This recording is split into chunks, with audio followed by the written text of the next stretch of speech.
We're talking about Dream Team versus Rebels first. Oh, we're gonna do it in reverse order.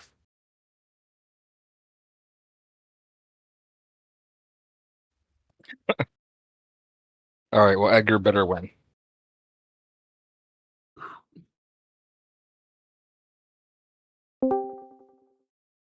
Why do I say Edgar better win? Because I don't like Bo. Yeah, but like, do you now? Besides what I better do you have any reasoning? Have any reason why you should beat him? No, Um, like raw outside of personal feelings, yeah, just yeah, based yeah, on the yeah, game. yeah, yeah, yeah. I get what you're saying. It's snow, it's wind. So, I mean, it's basically the same game that we played last season, right? Except heavy snow to light snow. I just used DE flats to beat him, and he couldn't pass, and he couldn't screen, and he ran okay. I don't think anything about his team has changed enough to make that same strategy not basically just beat him again. You're zoned into man, so like that's a wrinkle. But I mean, the same idea, right? Like he can't throw deep, which is the biggest threat of his team. The big challenge comes for me on it is what he's done a good job in the fact of the Adrian Peterson halfback is good, and then Sure. while he still has his star receivers for passing, he's got that Slumbo-esque star wide receiver for screens, and it gives zones fits because even if you call, I've tried a bunch of different plays the last 2 seasons, and even if you call plays to go straight to the flat, doesn't matter if it's a D end or a linebacker, doesn't matter. For some reason, when they're halfway there and they'll be faced straight the receiver running, they'll stop halfway and turn around and intentionally face the blockers. Yeah, I know. But at the same time, what It he's is done the me. same he's done the same thing with Ghoulies, he's done the same thing with Dream Team, he does the same thing with Springfield Adams. Like there's enough tape out there to figure out how to beat it. Yeah, I'll figure out ways. If he's gonna beat me, he better find something special, or his.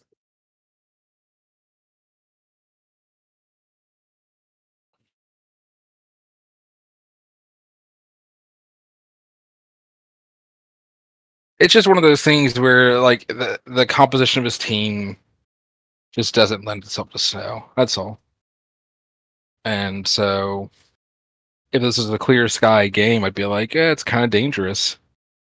But Even for these two, I've played him with pushback and rebels already both this season, and in both games he only won by 3 points, and he played bad ideas twice, and both times only won by 3 points. So I play him well no matter what. It just always runs to is I know pushback and rebels both fumbled for just no reason a lot against him, but bad ideas didn't. And that'll be the big thing is just as long as I don't fumble a lot, I should have it pretty well. the other thing too is just that the Slombo backs come alive in the snow, and even though he has one as well, it's a faster variant, so that's less tackle breaking. And tackle breaking is really what you want in snow because that leads to a bigger morale spiral faster.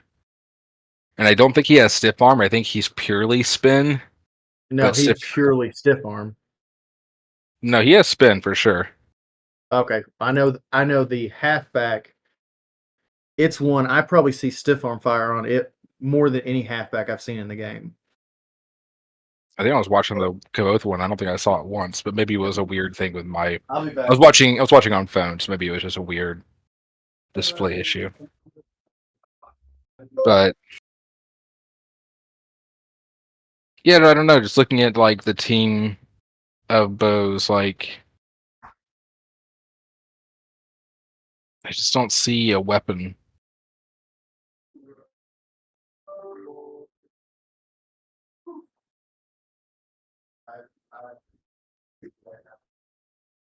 Yeah, and I think too, he only has 3 linebackers in the team, so he can't go to like 4-4, which is really helpful for run stopping, especially in cold weather. He primarily plays 3-3-5, which is, to his credit, inordinately good against inside runs, but it does have that weakness to outside runs, specifically off tackle runs. Those are runs that Slombo likes anyway.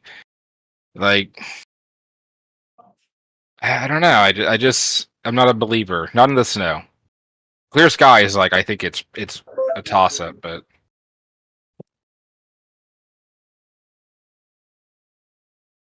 Okay, I'm back. welcome back.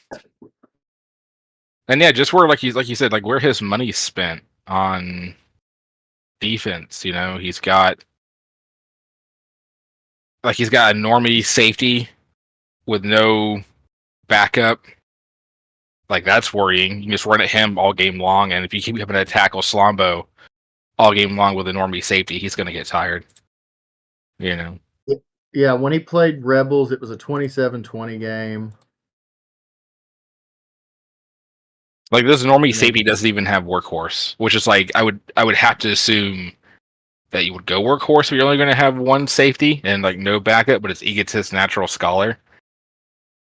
So, and his reps 25, so it's not like he has like 100 Condi or something. Well, and I heard you briefly when I was walking away that how's he going to stop me scoring? And that it's true because I put up almost 500 yards on him last time. It was just that I fumbled 6 times and lost 4. Same thing when Pushback played him. I put up 500 something yards. He only put up 300, but I turned it over more than him. So that'd be the big thing. Like you said, the Slumbos don't. Fortunately, one of the nice things is Slumbos don't fumble a lot in weather. Yeah, for whatever reason. Yeah, they'll regular weather they'll fumble a decent amount, but snow they tend to not be as bad. I mean, I'm looking at his linebackers, and to his credit, his linebackers clearly have pretty solid power tackling. Mike Singletary's got 44 reps. Bobby Boucher's got 34. His free safety somehow has 44, which means it's built all kinds of fucking weird for a free safety. I don't know why. He has a strong safety on the team that's normie, but he has a free safety that's a superstar. And then that's the power hitting one. Just weird. He's probably just using it to be a true free safety, just roaming and laying hits. Yeah, but now after the changes, though, this is kind of on a tangent. But after the changes to the strong safeties, they are now the better version of that. Like, strictly, like, just actually, they are objectively better at it. But Right. I don't know. I just think with you, because I know you have at least a very similar Slombo. It's not quite as good as mine, but you know. The other thing too is actually here's the real problem, right? I go and I look at his linebackers. So I was just saying, hey, they've got good power tackling, but I don't know what it is about Bo's linebackers, but they've got to be leading the league in missed tackles. Like, Bobby Boucher has 130 tackles in the season with 94 missed. He's got like a 45% missed tackle rate. Mike Singletary, it's even worse. He's got 191 tackles in the season with 114 missed. He has over a 50% missed tackle rate. I just saw that too, yeah. Like what's going on? In fact, his junior Seau's the same way. 77 missed. Like, I think you could just run at that all game long then. Like, what stops you? A 50% missed tackle rate, and you're having to tackle one of the best tackle breaking halfbacks in the game, and it's 10 degrees weather, and it's snow. In fact, his D line's the same way, basically. His D line miss almost more tackles than they make. I just don't know if he can stop Slombo. Like if you just say that you're just going to run inside every down, right? Which I'm not saying you are, but in a world where you did that, right? Just the time of possession alone would kill the game. All it takes is, okay, well, let's just say you both score back and forth, back and forth. But it only takes one missed drive by him at that point to just lose. In fact, his cornerbacks all basically have missed as many tackles as they've made as well. What in the world? How has he managed to win so much this year when you look at that? This offense It's puts just up crazy numbers. and it's just turnovers. He's actually had a good turnover amount this year.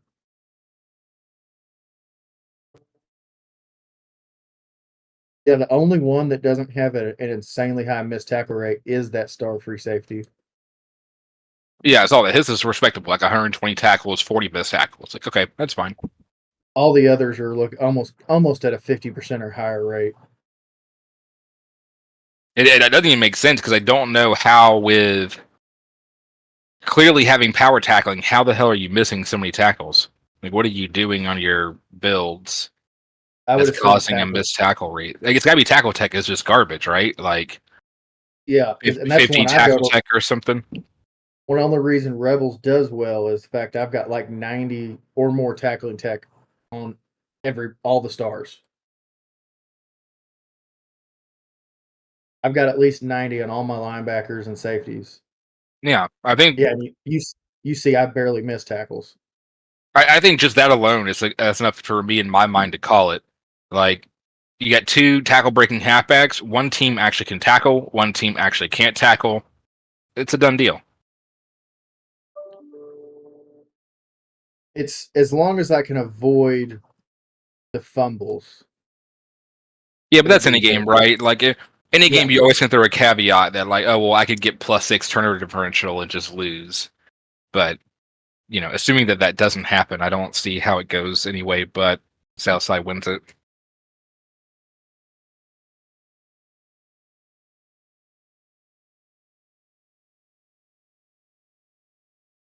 I'll have I to don't put know. my I'll have to put my game planning cap on tonight, but I'll do that of course anyway. Yeah, yeah. I don't know that. I just think Bo's hands might be tied here. He also has two CPUs on his offense, which is weird. Like, you could have those as CPU, like as human players on low contract, because CPUs you can't have on medium, and that would give him like an extra like 700,000 salary total. He could put somebody on a high contract, probably like as a kicker, or maybe you have just enough to put like a wide receiver or a tight end on a high contract. Maybe it's a little bit of like roster inefficiency.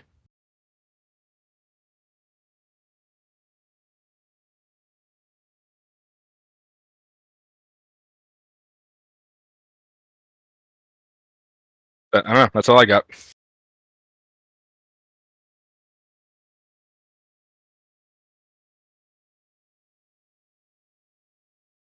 I think I think it's just the threat of it, right? Like, you get afraid. it's it's the th-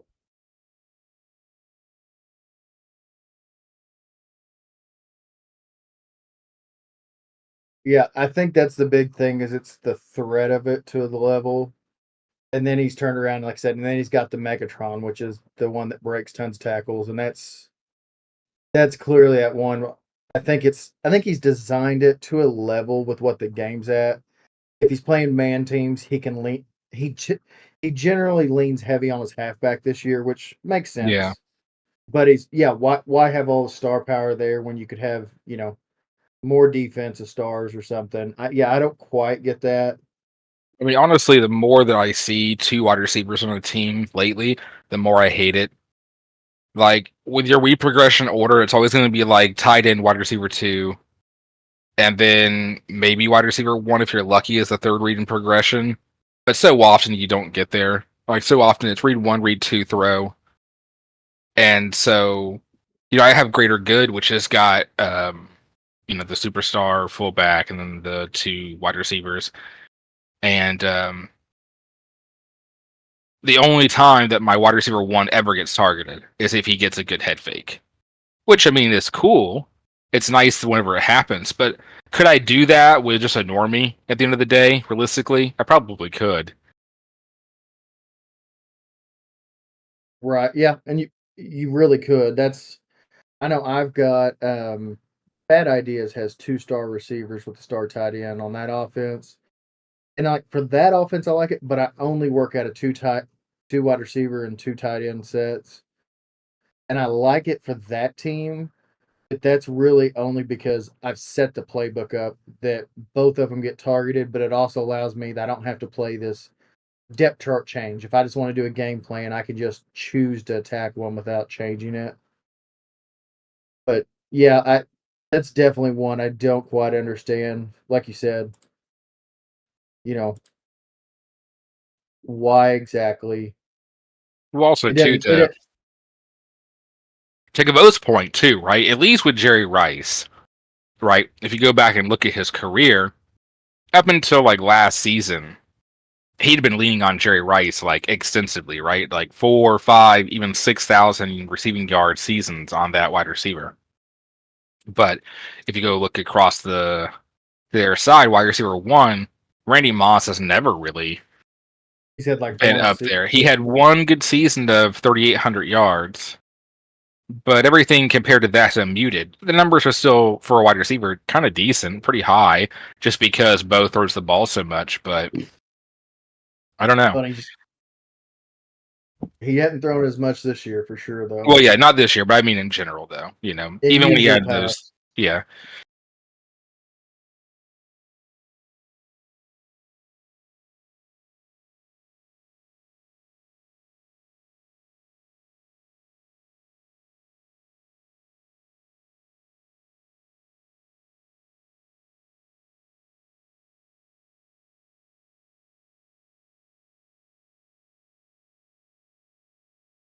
I mean, I wish I understood the black magic behind it because at this point, I've got high pass awareness quarterbacks, and they just look at people wide open and then just fucking jerk yeah, off instead. I they have would, they'd the rather do the anything else bad than I throw the football. the bad ideas quarterback has 80 pass awareness as a prodigy, and it on a regular basis he'll go right past. He'll miss a first read. Hell, he'll miss a second read wide open and just skip past him. So I haven't seen it. There's occasionally, I still a couple times a game will see a throw where it does feel like the throw is really on point. But yeah, I'm not positive that it's significant enough. Especially And against I did zone. That's been my problem with it. I don't play mine. shotgun at all. I almost never. I mean, I say that I use some trips plays because with my two star wide receivers, I've actually found some of the wide receiver trip plays is nice because now I don't have to target the tight end, but that's what everyone focuses on. I can then hit an ISO against man with that wide receiver one or two, but I think I have one at one and one at three in my trips. And it's nice that way, but it's not one that I'm comfortable going and attacking a bunch unless it's a man team where I can use those cutting routes to get it. But Are you like hypothesizing that like because he's immediately at the drop back that the read order is better than shotgun, or do you think it's the opposite? It is interesting. I'll have to yeah, look at it. which we do know. I mean, we know that all the way back from Spam a lot days. If you'll Sure, but see I mean, like if his point is well, that it reads better, though, not just that yeah, it's well, yeah.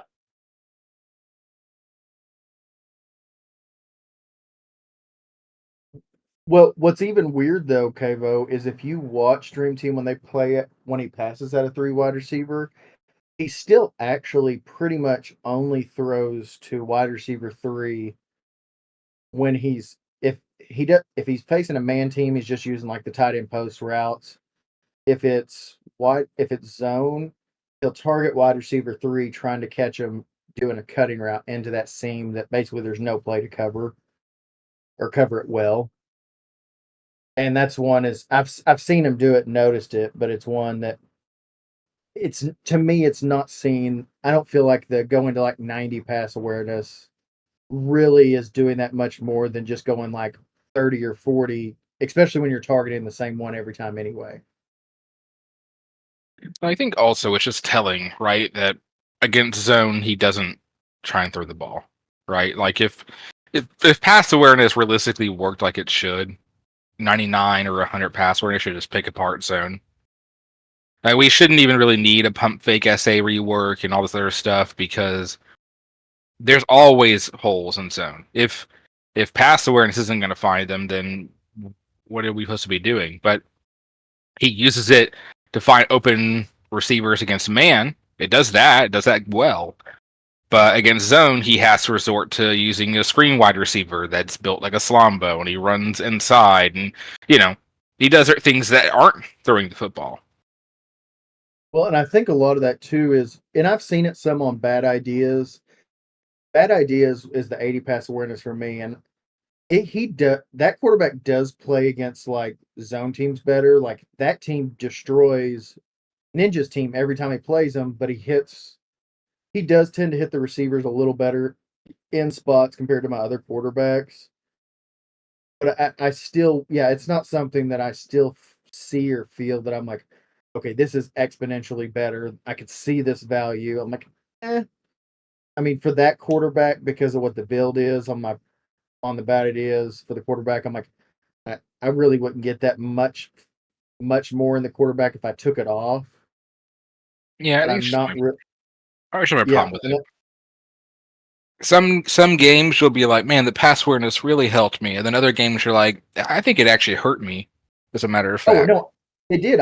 My bad ideas first. They played Dream Team twice. The first loss, that was the one I had to replay. Everyone saw, but it was the play action flags from goal line that my tight end first read was wide open right out the gate. It would have gave me a touchdown to win the game, and he checks down to like the tight end on the side that fumbles it or catches it right on the sideline, and I was just kind of Sure. like, how did you miss the first read that was wide open?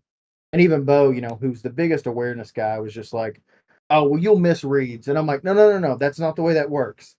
If I'm at Yeah, 30 pass awareness and I miss the read, I'm okay with that. I'm not happy, but I get it. When that's I'm at what 80, I should hit that every time because it was open as soon as the play started." I think that's the only real problem I have with pass awareness as a stat that needs to get addressed at some point. Is like with every other stat, right? Pick whichever one you want, whether it's passing technique or pass power or pass accuracy, right? It's never going to be a time when I have SP to spend and I put it in one of the other stats and I'm like, well, this would be weaker potentially, right? But like the pass awareness, it totally could be the case, right? Like I can literally put points into pass awareness and be worse off for it than I was the game prior. Now that's not always true, but it's weird that it even is a potentiality. Like Bort really has to fucking hammer down what this skill does, because I think the whole point of it is that really pass awareness is just accuracy, but he felt like quarterbacks had too few stats, so he had to kind of artificially jigger one to exist. But it doesn't really make sense.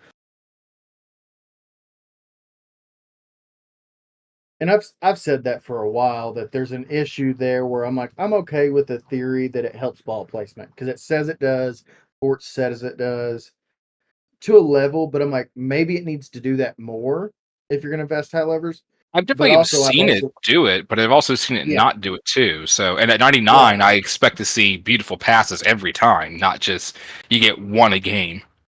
yeah, exactly. And there's that too, is that we, sure at 80, 90, 100 pass awareness, you do see some plays that you can go through your progressions exponentially faster.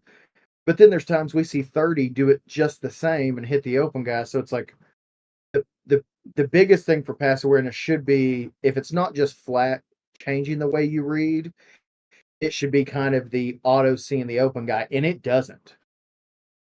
I It mean, it, it doesn't.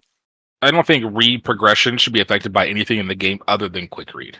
Right? If you want lightning fast read order, there's an option for that. Pass awareness should be purely ball placement and spotting open receivers, and not part of the read progression. Just instantly, I see them, they're open because I have this pass awareness. I don't have to go through the progression. They're open, I throw the ball. That's all it really needs to do. Just pass, and pass placement is the biggest one. Because also too, if your pass placement's good, that powers passing power, right? Because pass power, you can fucking sling the shit out of the ball and get it to the receiver instantly, as long as the quarterback doesn't think there's a defender underneath the pass. As soon as he thinks there's a defender in the path of the ball, it's slow. So if pass accurate or pass awareness helped you actually find those passing lanes where you could actually zip the ball in there, it'd be so fucking dangerous. Yeah, I'm still using the 90 power on Rebels quarterback, and it's the same thing. Sometimes I see it and I'm like, yes. And there's other times, yeah, quarterback still just I'm like, why?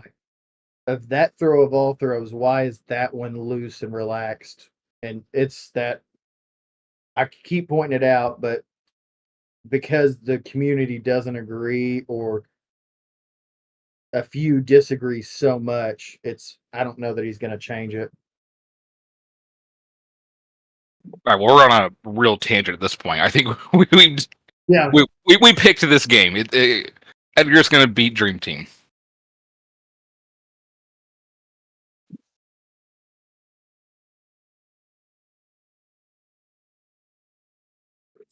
Yeah, I do. What about it?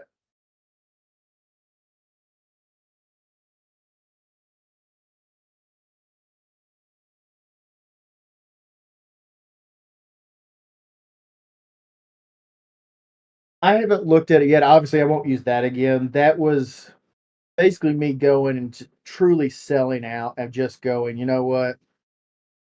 Because I've used those goal line plays actually do deal with like even wide receiver screens really well. It's just simply that to do them, if they throw deep on you, you almost are guaranteed to give it up.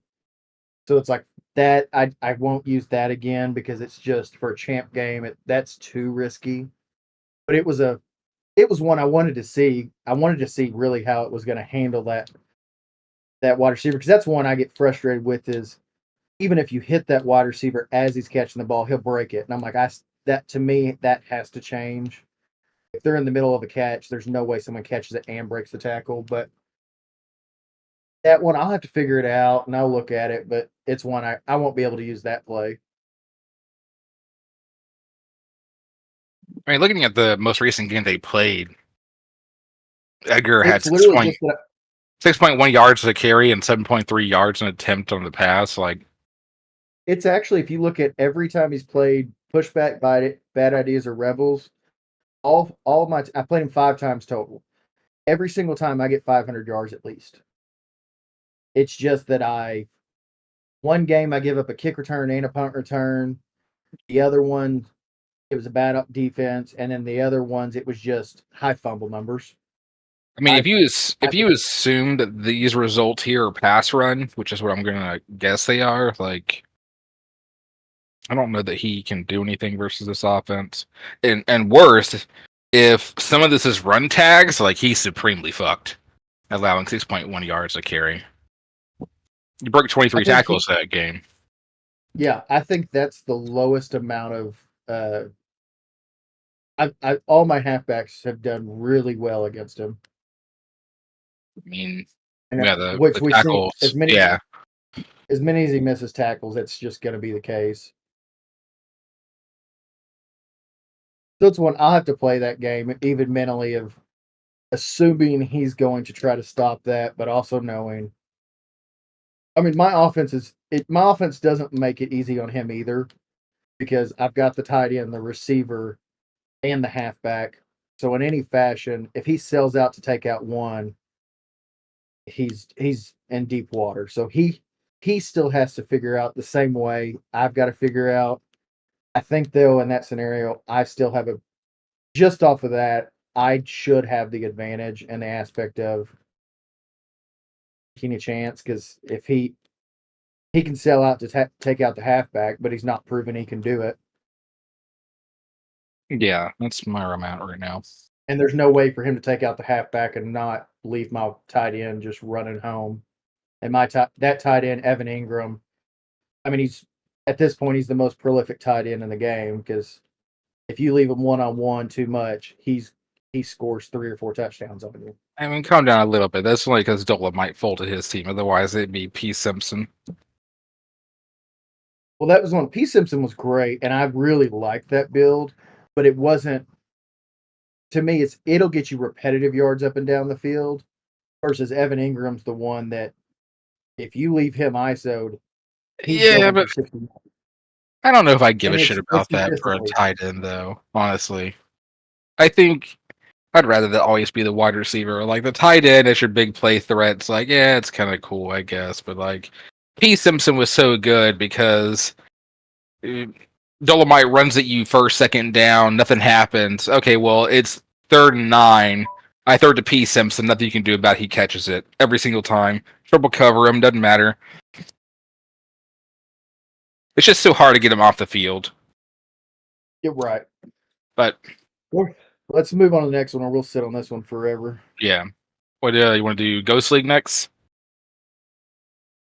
Yeah, that'd be the next vet league. You want to tee this one up for us, Arthur?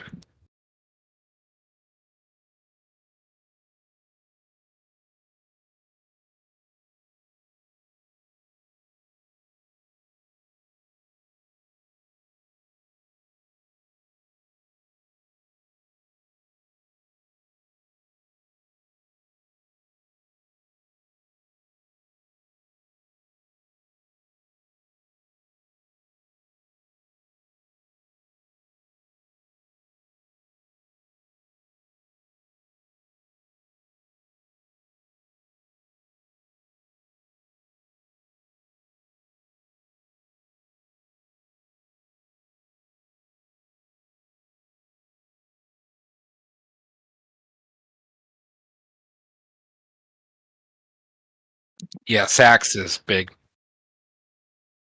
All right. Well, I'm gonna call the defense for the Vikings this game. Zachary's gonna call the offense for the Vikings. Obviously, it's against Edgar. We're gonna win.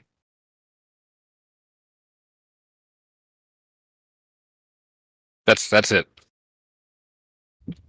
Alex has got prayers, and these teams actually play each other really well. And this is actually the best offense I've seen out of Zachary in a long time. I'll give him credit. And it's gonna be fun. That's one. The part there is like Vikings have a star D line versus Bad Idea has a normal D line. That's a big factor. But then you're also in the snow.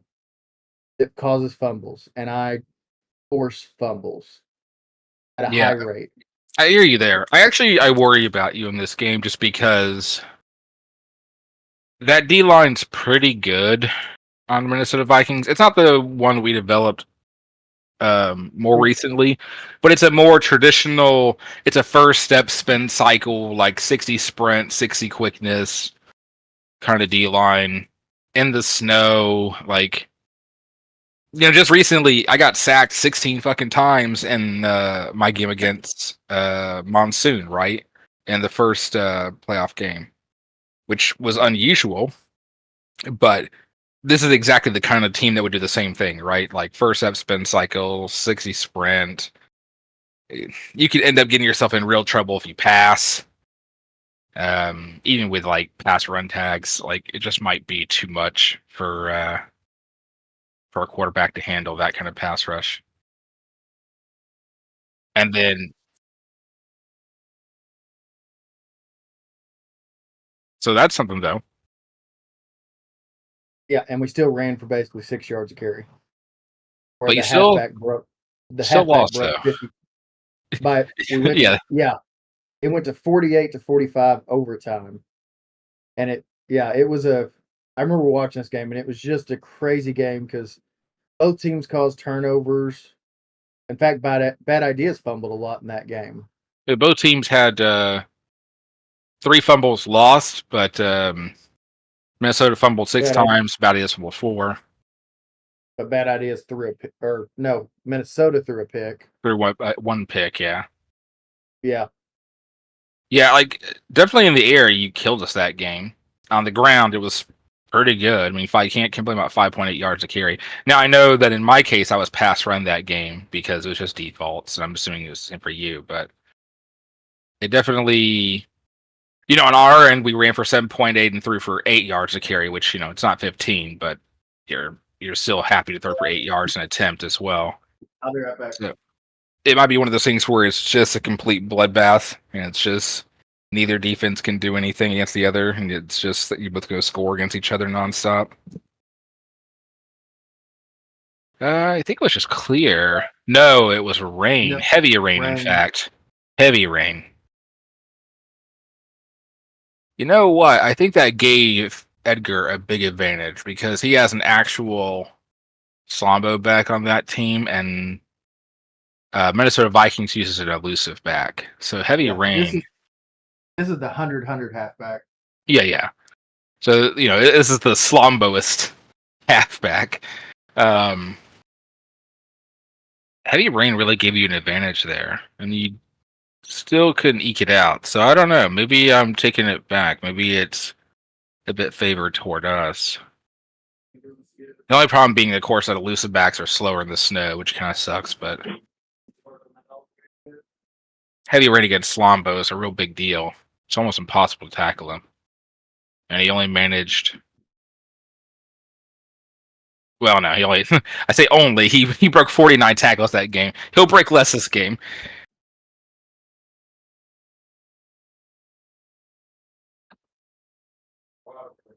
Cold always is going to benefit anyone that runs power, right, or has power hitting. That's the real concern. I don't know if Edgar has monster hit on bad ideas or if it's only like strip technique and that kind of stuff. But if he has monster hit everywhere, we could be fucked anyway. Just because, you got an elusive back. I don't think the elusive back has brace for impact. You get popped 2 or 3 times with a monster hit, that might just kill your run game. They could get kind of ugly off of that. The other thing, too, is in that game, we had 2 kick return touchdowns, which I don't think you can rely on that. Without those, we lose that game. So, it always seems too like kick return touchdowns in the snow are very uncommon for whatever reason.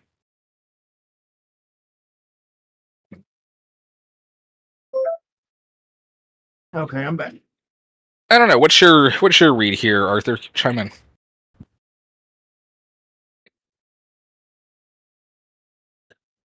No, because only the one linebacker is the extra dumb that does 100 tech, 100 strip, 100 power tackling, but all the others have a lot lower. So there's no monster. Oh, he's still phenomenal. He's 170 tackles. He's got 44 missed, which is still shocking, but he I doesn't mean, really seem to get affected by weather, but he's not a high physical guy because of all the tackling and pursuit. the only thing I'd say about him though is that he doesn't cause fumbles. It's been 29 games this season. He's caused 8 fumbles. There's Three of them, I keep 3 of them were in that game in the heavy rain. yeah, I keep forgetting to move him because he traditionally plays dead center, the middle linebacker, but I've noticed just because of zone, even with good break run block, that's the one flaw with zone is that they still drop back to a level. And because of it, even with good break run block, he doesn't get off a ton.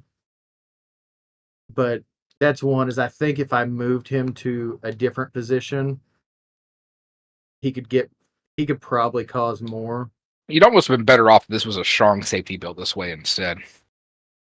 Yeah, Just because I he's can't disagree. coming downhill, he's not blocked. Downhill. Yeah, my free safety, the one that plays only free safety, actually does. I think both the safeties force more fumbles than anyone on the team. I think they're both at like 13. Because exactly, even though they have lower power tackling, just because with the strip and 100 tackling technique, they just come downhill and they get a little more of the power with the strip. I think too a big part And of there's a faster. fumbles.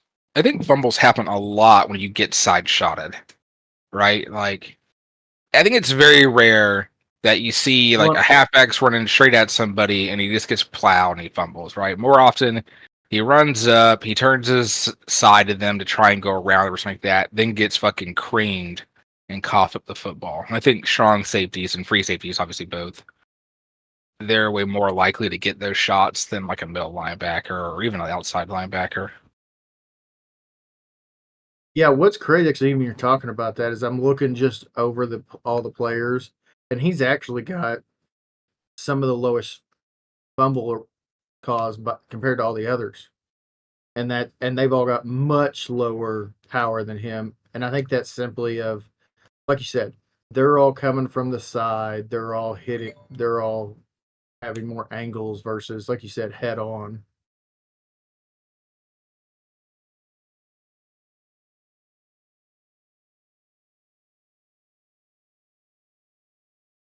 But back to the game itself here. Yeah, I don't know. This one feels like a coin flip to me. Yeah, Michael Bennett's pretty good. So, and credit to H. Zachary, by the way, right? Like, I've been checked out of vet this whole season, so he's just been dealing with my zone defaults, which according to Edgar are you can't really just ride defaults as zone. And not to say he's wrong, because people score like fiends against us some games. It's just H. Zachary tends to score even more than that. That's a So lot of it there. Exactly that, because that's the one. Once your team gets up, zone can it either will just collapse when you're up, or it just absolutely goes nuts when you're up. And that's the one, yeah. Like just looking through Minnesota's games, they'll win a bunch of games and then they'll just lose games that even you're kind of like, huh. But a lot of it's them just scoring really well. yeah, it's 100% on me being lazy because the defense is not locked tight, not by a long shot. It has the potential to be. I just don't put in the effort to get it there. Um, obviously, I will for the game tomorrow, but a lot of the success of the team has to be given solely to him, and I have a very small part of that, very very small.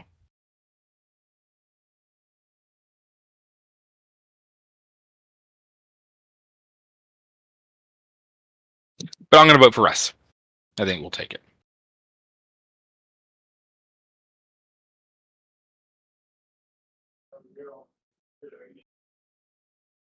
Oh, then he just walks away without saying anything.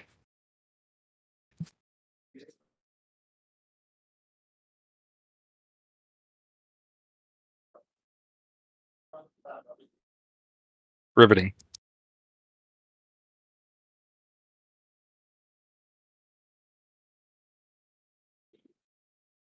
Oh, he is typing. He's just listening. You don't have an opinion?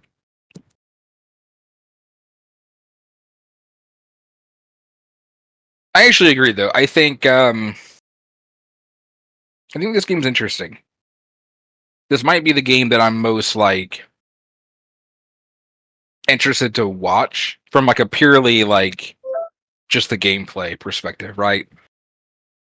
And that it's probably going to be pretty wild whatever ends up happening. Okay, I'm back. Welcome back. Yeah, I don't like it. I think I'll win simply of Zachary's record against me in general is not great, but this is definitely, like I said it earlier, this is the best offense I've seen out of him, period. So it's still me. I'm going to have to find ways to figure out that offense, dealing with that offense. Yeah, maybe the only concern will be H. Zachary doesn't do a lot of playoff game calling, so he maybe has a little bit less experience in the snow. And I'm not quite sure how his offense stacks up against zone versus man. He kills man teams. Like, this team just dogs on man team is bad. But it seems like against other zone teams, it's turned into a real toss up.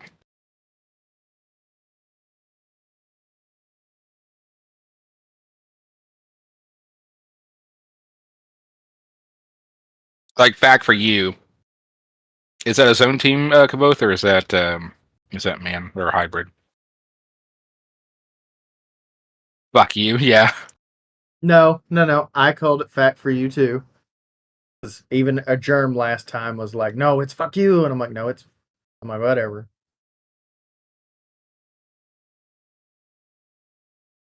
Zone blitz or It's man just that, blitz then?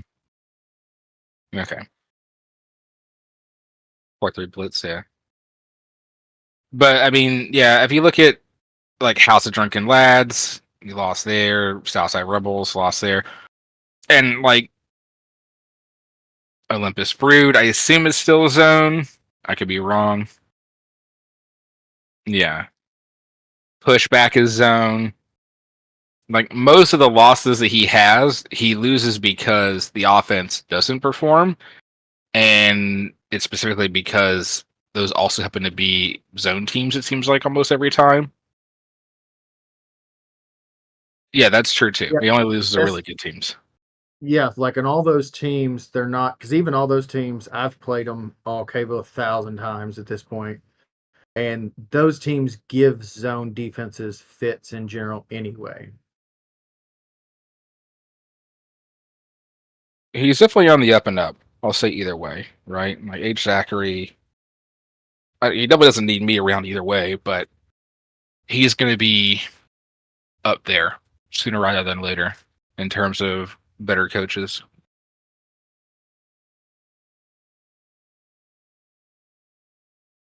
Yeah, I call Tampa too.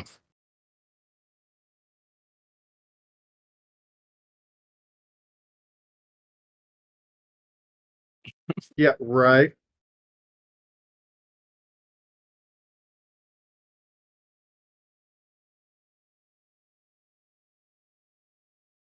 Yeah. Yeah, and it was heavy rain. It was a ridiculous game. I remember watching it because it was one. It got just a book I'd used against one of his teams or something, and it was it was one I was like, "Ah, I'll get it." And then I watched it, I'm like, holy hell.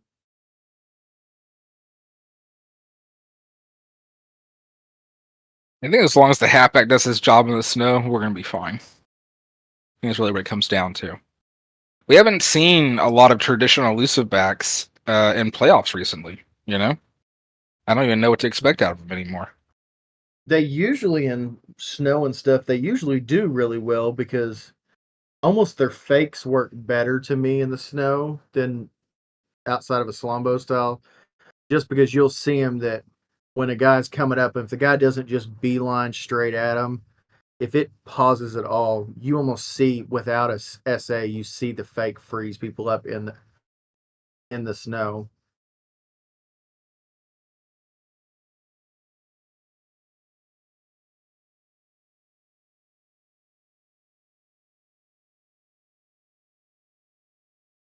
I think Badius, you still have to assume, is the favorite.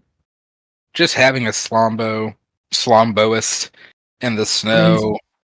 I mean, I don't think it's much of an argument. He's been the best halfback this season in vet, even against Yeah. the top teams.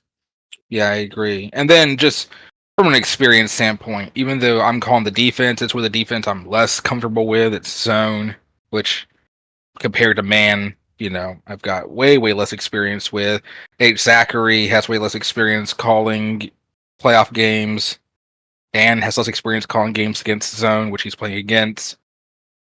So I think it definitely the underdogs. I don't know if we're like crazy underdogs. Maybe it's like 40-60 or That something, but that's mine. I mean, just from a raw standpoint, just because of like I said, experience level, and I agree with Alex on this aspect that even though Alex has great experience because it's not what he's traditionally used to game planning with, I should have the advantage, but I think the Minnesota Vikings team is actually good enough that it's not one that I'm going to say if I wasn't the owner and just looking at the teams, I would say Bad Ideas should have the advantage, but it's not something that like if they lose, it's like holy shit, this is the greatest upset ever. It'd be like a 60-40.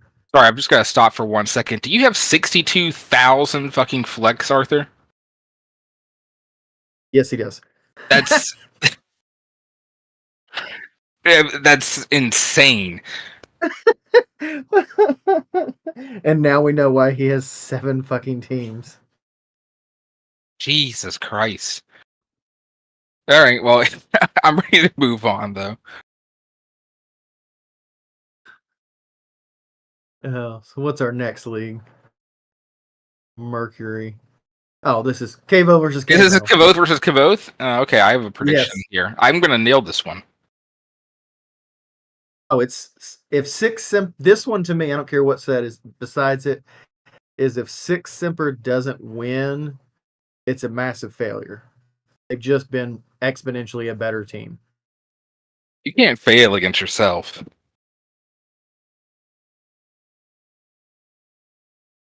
Yeah, that's what I said.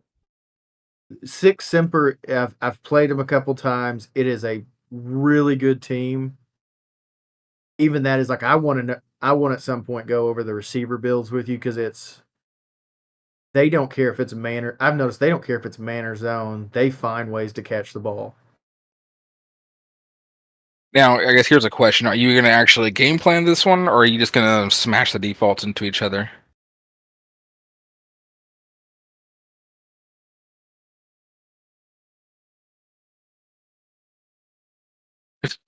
Okay, the defaults, yeah. That's all. Was it really? Right there. At 10-16. 10-6. Was there crazy turnovers for it?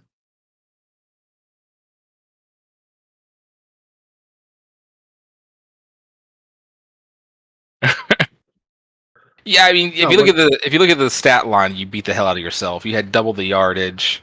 You just Oh, yeah, it was a turnovers. crazy turnover game. Plus 4 turnovers. Yeah, Was absolutely not. what was the weather? Clear though. It was clear. Oh, completely clear. But yeah, just a you turned it over a ton, and I. But that's the one. This is one. Even though you can't fail against yourself, even at defaults, it would be a massive collapse by Six Semper if they didn't just absolutely win. I mean, I thought the same thing about Frost Giant versus Grape Apes last season, right? And then Grape Apes Even pushback versus kind of took and him to the pushback woodshed. versus rebels. Yeah, and pushback like sometimes like just I think sometimes you start to underestimate your own teams, right? You're like, well, this team I know is better, but then you're still like, Yeah, well, this team is good enough well, actually. We're because any given day. we've seen them play. That was the one last year. We had saw them play, and we're like, I mean, the way they played each other, there shouldn't be anything, and they just went off. Yeah, I don't. Yeah, I don't know. It just seems like it does that sometimes, though, where like the team that you expect, especially when you play yourself, team you expect to win just doesn't for some reason. But in this one, though, like the stats are pretty damning. 150 yards of offense when you have plus 4 turnovers. I don't think that there's much hope. Yeah, because you just the fact that fact for you didn't fumble at all, and I've seen Six Semper plays my teams, they force tons of fumbles. So that to me is almost just a fluke in itself that they didn't turn it over at all in that game either. I'm gonna take my own second here to sip away for 1 minute, but then I'll be back. I don't know if there's much to really cover on this game any more than that, though.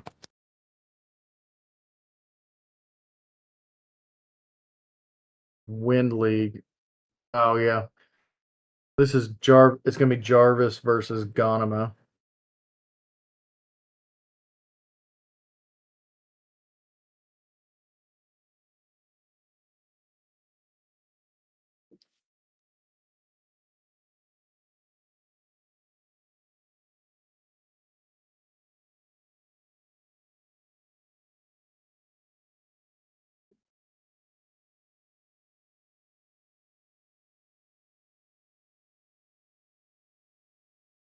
Defense, especially when you're getting into snow and weather. The defense is just. I mean, we see it time. It's funny that it's always kind of the phrasing for even real football that you consistently see it happen, but even for our game in GLB2, it's just that having a really good defense in this game when offenses can be so prolific that managing to have one really good makes a ton of difference. That your offense can just be okay and get you a lot of wins. And Gonema's this defense, I've played it a couple times at that. If as long as his offense just doesn't some games it does nothing, in another game it looks amazing. But his defense in any game looks good for the most part. I just don't know if, and I wish D Carbo was on Discord, even though we know he won't, because he's a great coach, but he always just ends up missing something to a level. And he also has he's always any team he does, he has really strong tendencies. Now, if like on some scenario that say Ganema doesn't do anything for it, then I would say sure, Jarvis could win.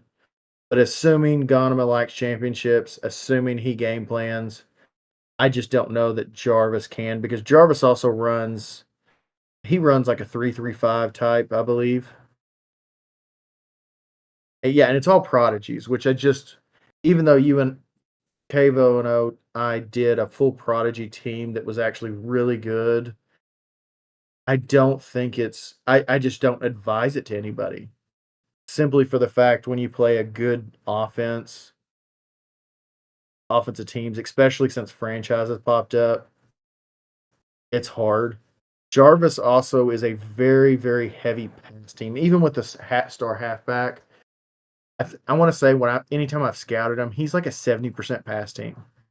And the one thing you just don't do well against Ghanima right now usually is pass. He sacks you a lot. He's got Ghanima's got star corners and everything everywhere as well. I know Ghanima, I think, went to a prodigy halfback on this team. Yeah. And so, I mean, if he had a star halfback, I would say Ghanima would run with it because Jarvis just for some reason doesn't tackle well. So I this just off of experience dealing with them, I would have to give the advantage to Disaster. It's not saying Jarvis can't win because they'll have those. They'll have games where they look amazing, and then they'll have 5 games they look bad.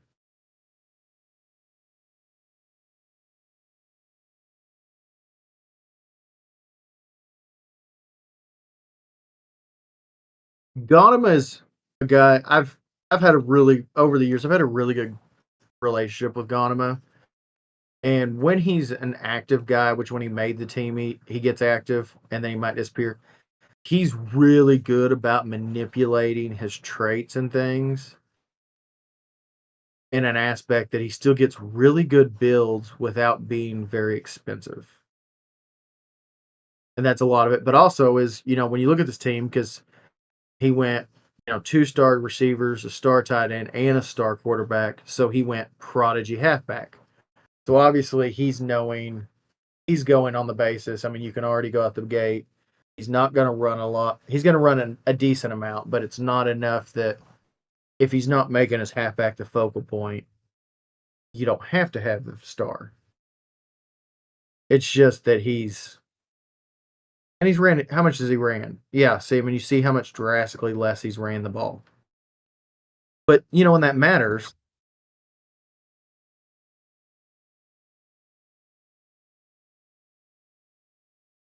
yeah.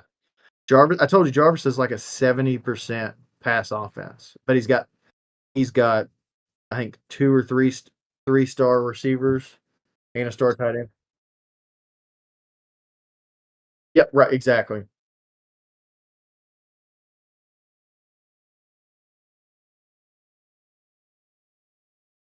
I don't know. Yeah, you have to look at that.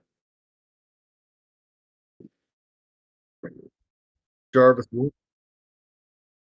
Yeah, it's actually been all of them have been good matchups.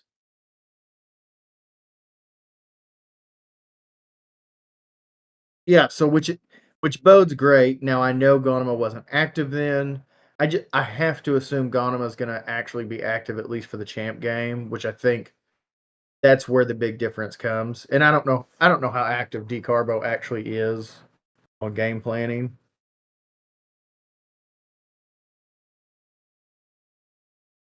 Yep.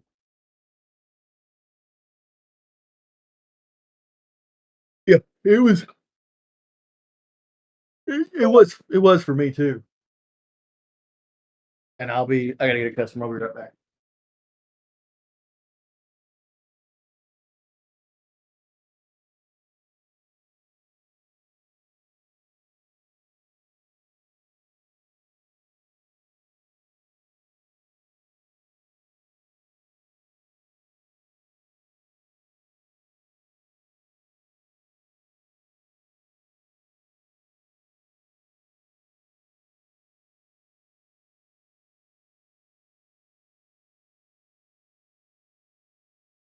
All right, I'm back. Sorry about that. I got called on to make snacks all of a sudden.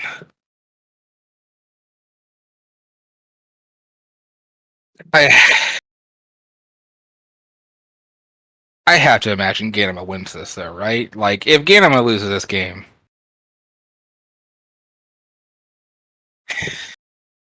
Joker, yeah, Joker's pretty good. Like, but and DeCarbo, but that's the thing about DeCarbo, right? I feel like he either wins or loses by a lot, and there's no in between. And I just right, I get you. I don't know, but like, was Ganema just doing defaults though? You know, like it's hard to know. But it just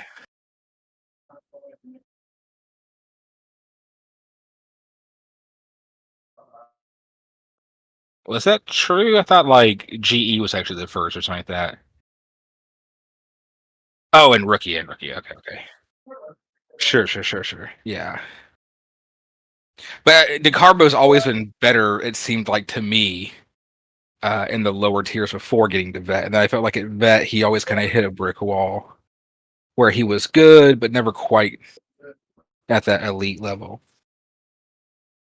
I just can't imagine like Ganema. It would be a real like kind of fall from grace, in my opinion, to go from being like one of the best coaches ever to being able to lose a game like this.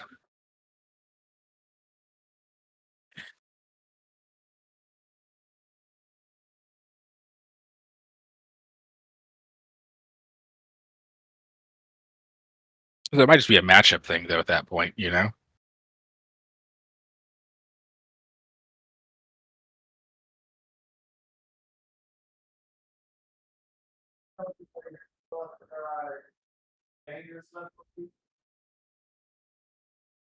Yeah, but then they lost to Grape Apes badly. They lost to yeah. That's the only thing. And like Grape Apes isn't even good this season, and Grape Apes beat the shit out of them. They lost to Airborne Screaming Eagles, which has always been like the punching bag of elite, where they're too good for any regular league, but too bad for elite. You know, they're still an elite. You can't get rid of them. They always are at like rank 12 because they lose their asses off in elite league itself, but beat everybody on ladder.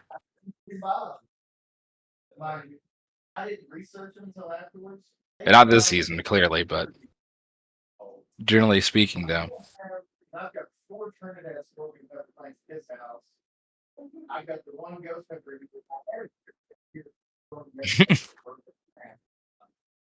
Yeah, like every ladder game, basically. Like, yeah.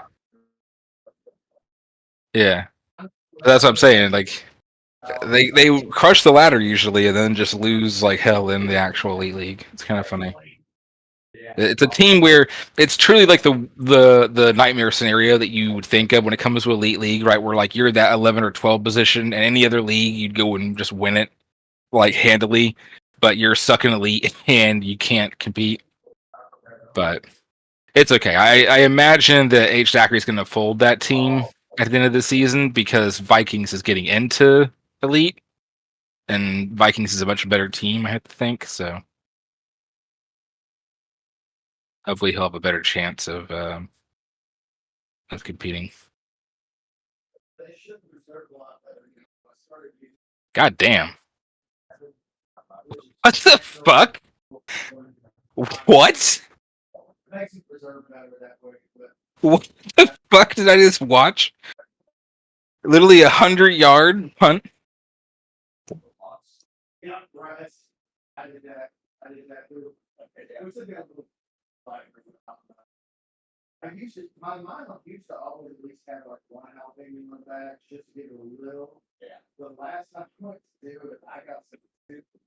Uh, I don't even understand. Okay. I don't know how his punter has more than 100 punt power, but clearly he does. The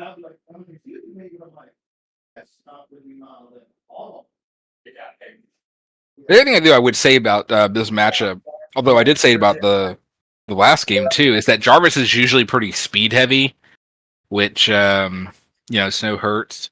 But I thought the same thing about Linebacker. that. I thought that's why he would lose the testicle game as well, though, because of that reliance on speed. But he won it, so I don't know.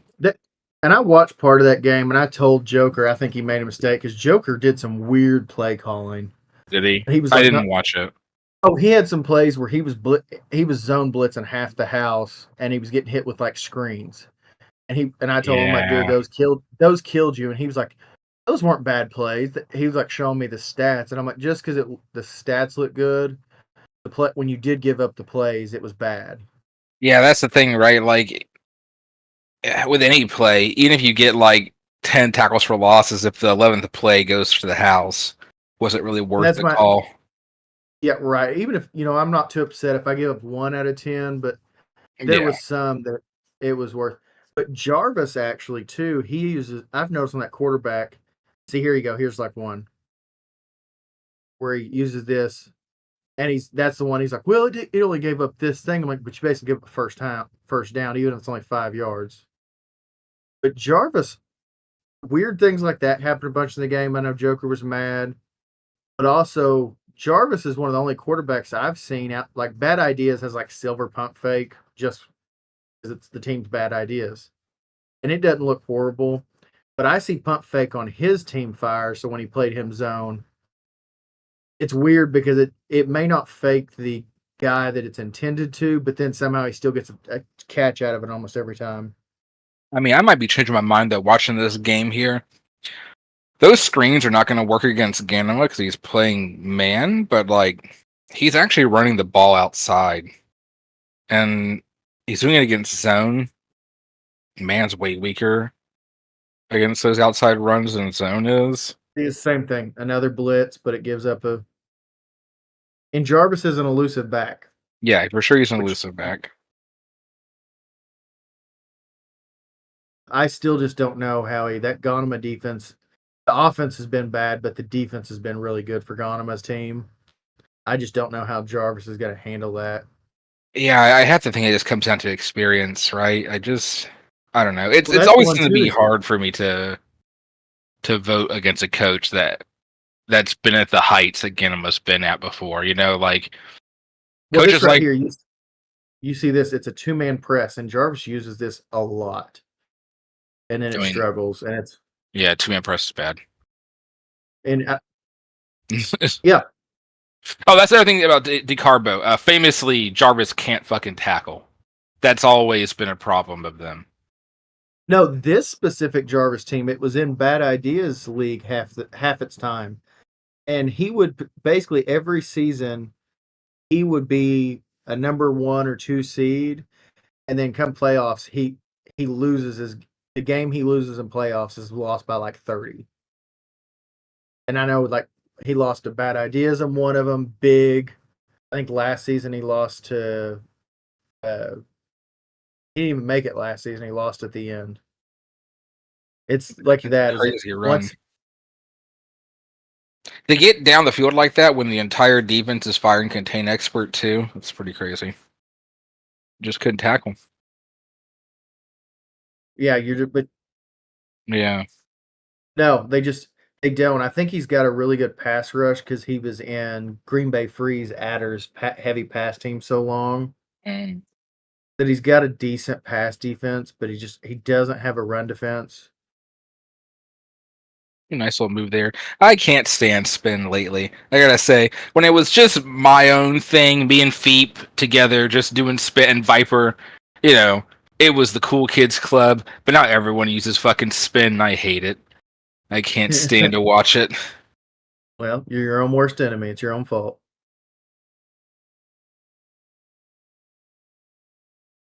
You think so? I think it's.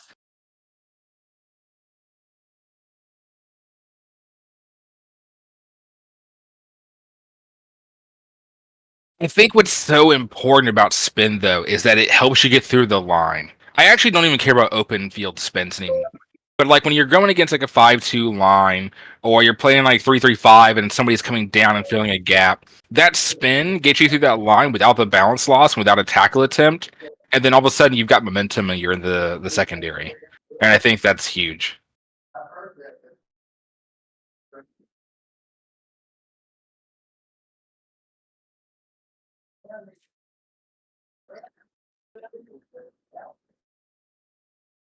You might be right, but I'm not. I'm not certain. I haven't seen it in a while to say, but like, absolutely, you could be right. I've been on the spin train for so long that like I just don't know anymore. Shut the fuck up, hot hands about juke. Absolutely not. Don't take juke. I can't say anything. I'm using it. You should feel ashamed of yourself. I know, but that's why I did it. Sometimes I like to be ashamed and then make it do it. Damn, look how slow that corner is. What the hell is that about? Why is he so slow? Do you see that? Like, you just got straight outran. 4.85. He's not even that slow. That's The weird. biggest thing is Jarvis made a terrible mistake is he went so heavy prodigy on that defense. I He did would notice have that been he's got no stars.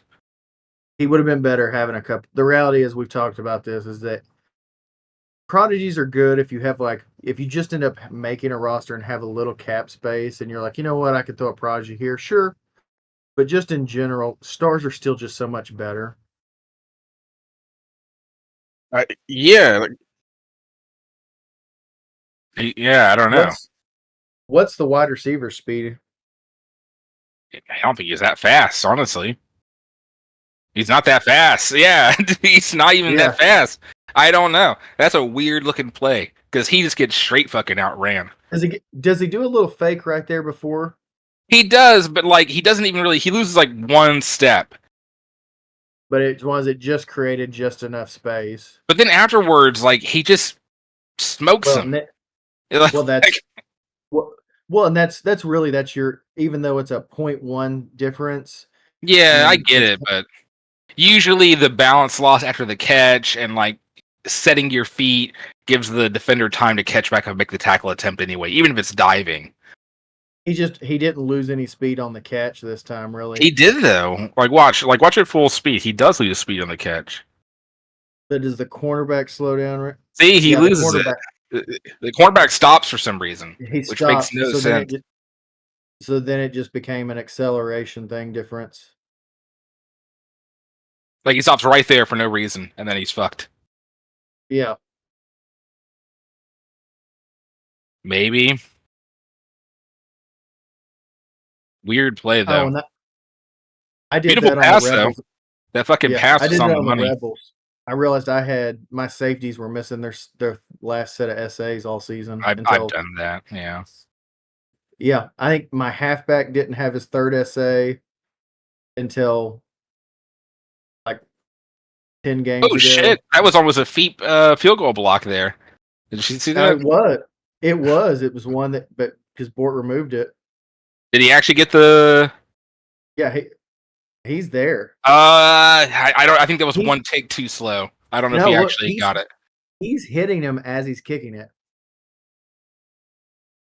It's just that it doesn't matter I in know the you game can't because do it. I know you can't do it either way now, but I don't. I'm actually not sure if that's on the money or not. I Either mean way, though. he if you see he's diving. That defender's the one diving right there, so it's one he was there. I just remember when Feep was testing it, like until the placeholder is actually down, the kicker can make the kick. Yeah, I think that's one that's just right there where Bort had it set where nope, you gotta stop.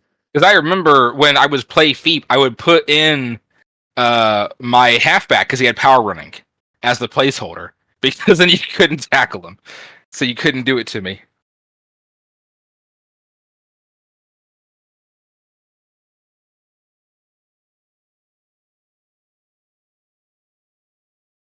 Yeah, I'm Yeah, giving this one Ganema. I just think experience wise, I have to go Ganema. Like I said, any of yeah, those older coaches, I just have to believe in them. that's mine. I assume Ganema actually wakes up and game plans and just takes it.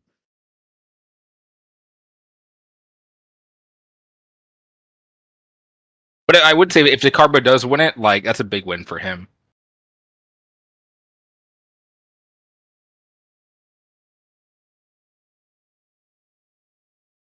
I don't want to talk about this game.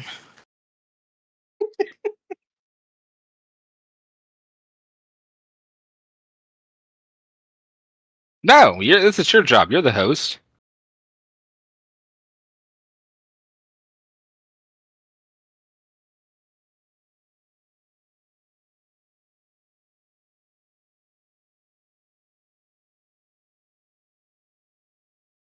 Damn, look at those numbers on his ratings. 79 in pass defense. Yeah, he's got a lot of deflecting Deflecting, or cover tech or awareness, something. coverage check. Yeah, something he's got high. It's gotta be high everywhere on the defense to do that. Either that, or he's got a bunch of corners that artificially inflate it. 4, maybe a little bit more than normal, but not too much.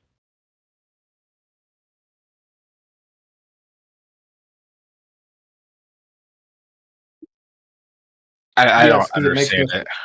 Well, look Yeah. at their records too. 23 and 6, and then look at Monsoon's. He's 5th.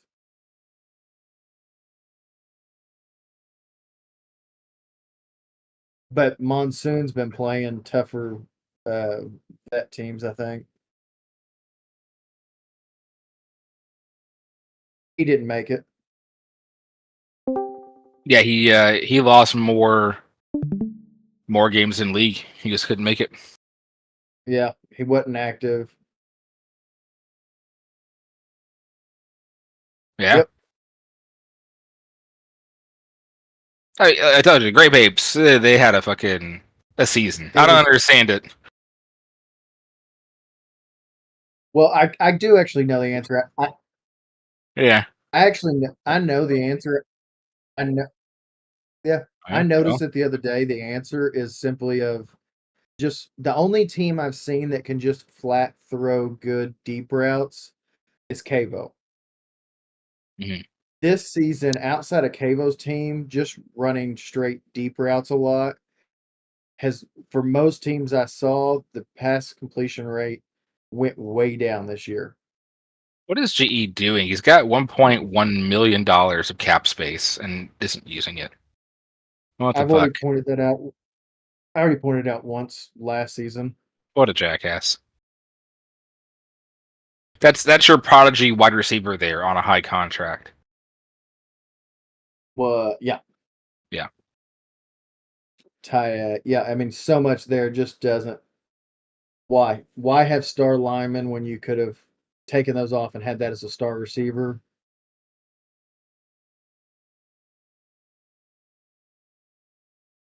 Yeah, he's really more of a mercenary for hire. I don't know if that I really. mean, yeah, he 100% was. What are you talking about? Yeah. Yeah, I guess not even really He, kind of. It just was. he was, yeah, I, he was not a I part of don't that know if project.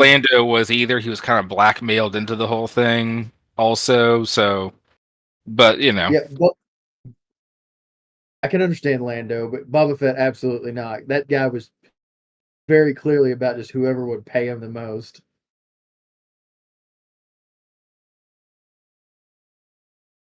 yeah, he wouldn't been really part of the empire. I don't, who knows? Yeah, I'm not sure. So many other people he could have used. Yeah. Monsoon wins this. Like, please God. Realistically, like GE has happened to stumble across a few important truths.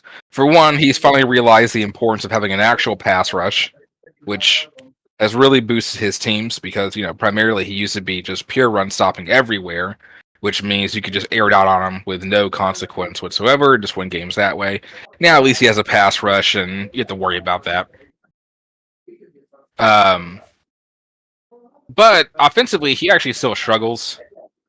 Even in this game that he played today, he played Blood Ravens today actually, and even though he score wise beat the hell out of him, and yardage he actually lost. Uh, Monsoon had +4 turnovers against him. It wasn't a convincing win, even though the score line kind of implies it was.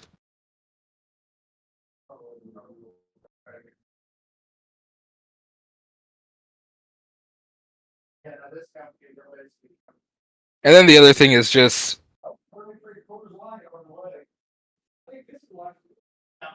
GE always relies on speed still, right? Like it's still just always I'm gonna run deep routes and I'm gonna try and get behind you, and then I'll have a quarterback that's not really a passing quarterback, and we'll just hope that he catches the open ball.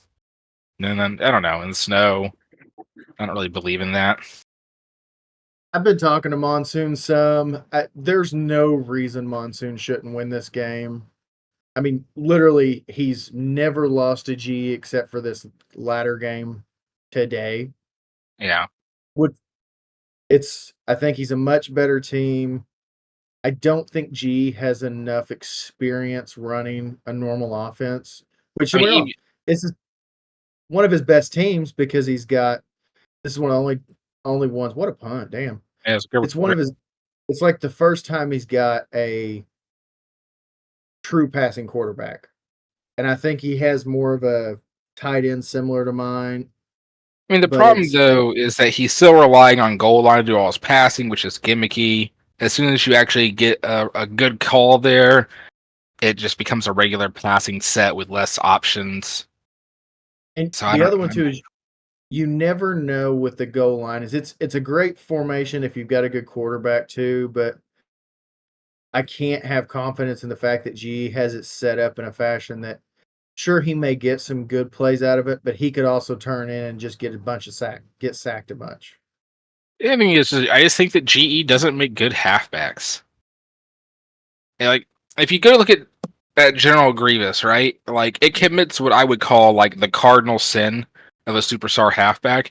When you have a superstar halfback, right? Like, when you make him at rookie, he's gonna make however many yards he gets on a carry, right? I'm not even gonna focus on it too much, but anywhere from like as low as 2 to as high as like 5.5 or something like that. If you look in rookie, he did actually pretty damn well. 4.9 is completely respectable for your yards per carry in rookie.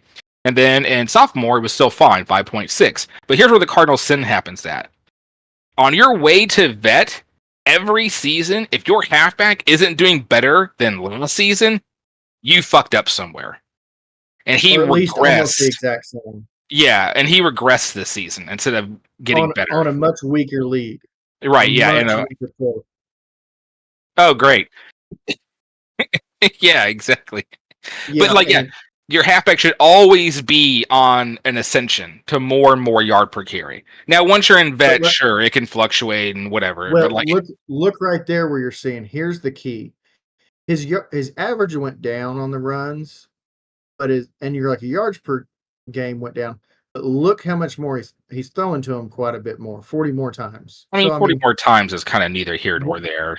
yeah, one more a game, but he's gotten less yards. Like you said, it shouldn't even as receiving. You're throwing to him more, but your numbers really went down. Yeah, I So mean, it's that just one of those things. Like, I've always run tag GE, but I've always run tag GE not because of his halfbacks, because they all suck. I've run tagged him because he's always got some weird fucking quarterback like Tebow or like Jamil well, Hollyway. and this is the first one he doesn't have that Right, with. and that's what I'm saying. So I would feel completely comfortable pass tagging this halfback, is my point. And yes, yeah, he's got a decent. His defense has been decent, but usually when he plays Monsoon just takes him. well, it's And also this is just that it's only one league, right? So like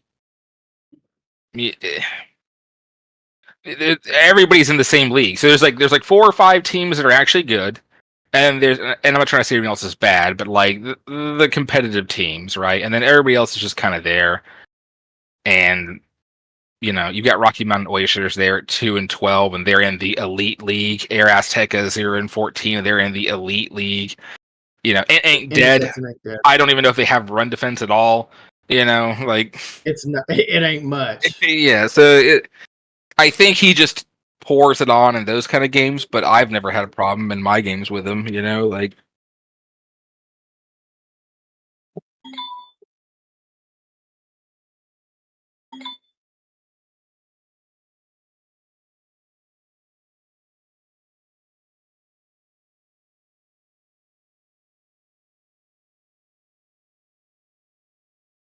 So yeah, I mean they're Blood Ravens. The average 3.9 yards a carry, which is whatever. Church averages 3.5 yards a carry, which is whatever.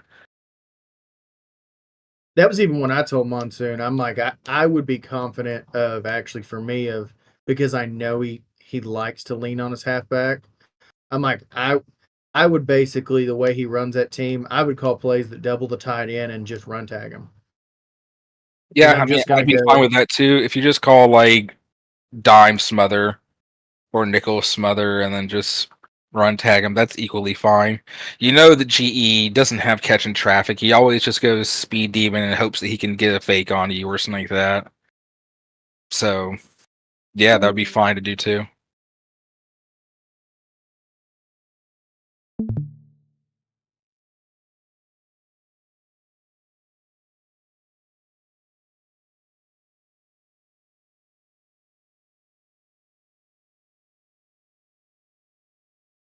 Always. I've never found like this is like one of the better ones he's had, and it's still not great. It's the thing, like you said, as much emphasis he's had on the run game, he's never put out like a fearsome halfback. Not even one that I would consider like top 10 in any particular season, and it's just bizarre.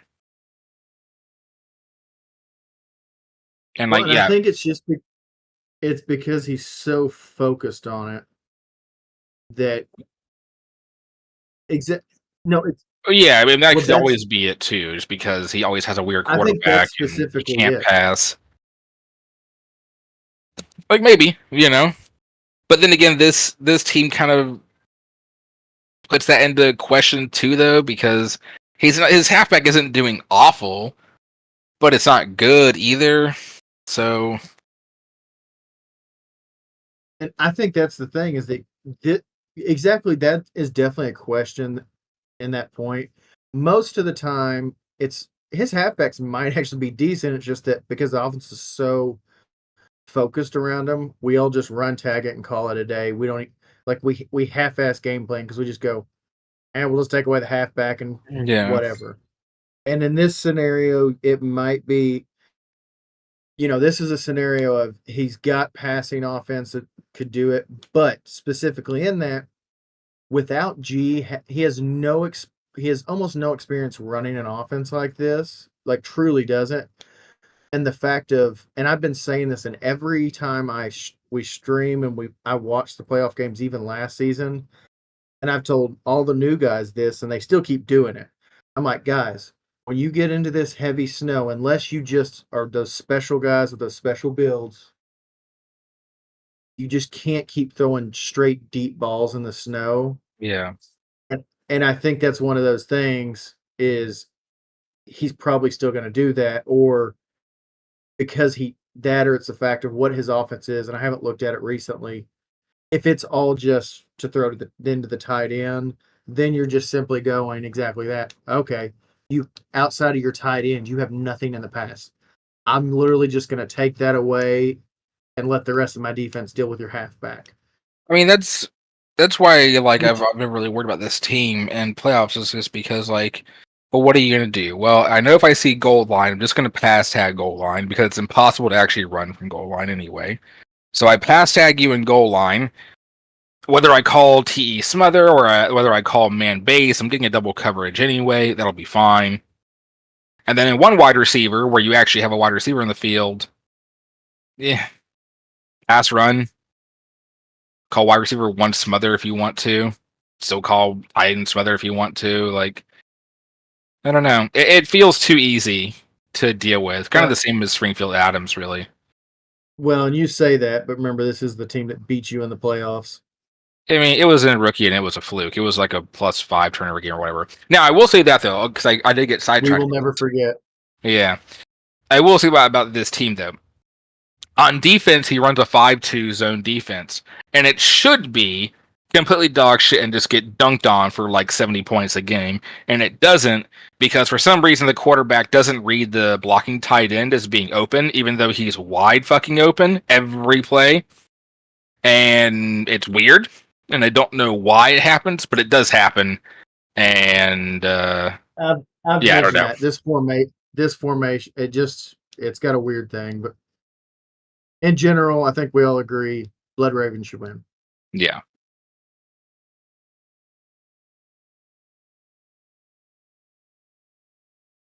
We got sophomore elite.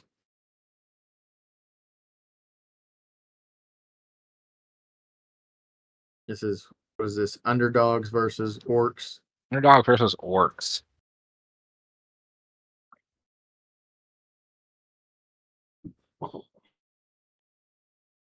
Like strictly by the numbers, orcs just win this game, but I actually put my vote here on hot hands. I think underdogs is the one team orcs have struggled with. That'd be true. Yeah, there it was. Yeah, they lost to them 13-23. But won that one though, 14-10. So they played close at least. So we play close. Be interesting to know what the weather was in both of those. Light rain. Light rain. Interesting. So both games in the rain.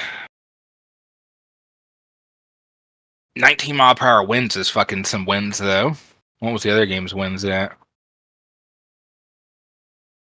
2. So with no winds, orcs won. With heavy winds, underdogs won. We're gonna have heavy winds again this game. Kind of thing there. Neither one of them passed particularly well against each other. Neither one of them ran particularly well against each other. They kind of just banged their heads against one another. Yeah, in both games. In both games, they couldn't do anything really consistently offensively.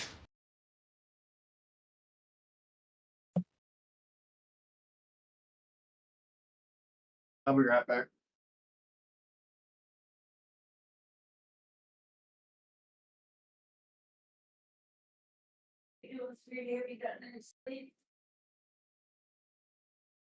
Oh God, he's got juke. He's gonna lose this game just because of that. I've changed my mind.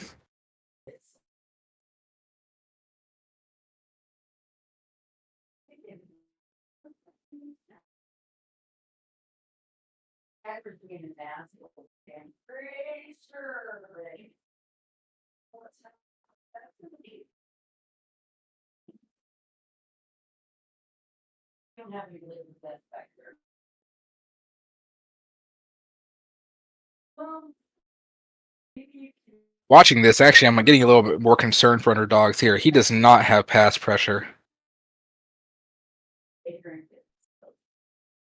Like Orcs has all day to throw this football.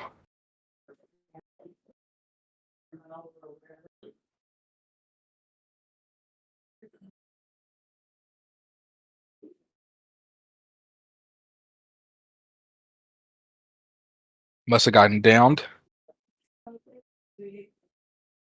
Why would you catch that? It isn't okay. Well, whatever, I guess.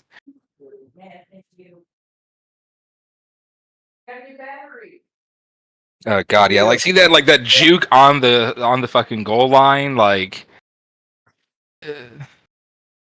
So for me, I give underdogs the advantage here, and this is purely based on what I've seen.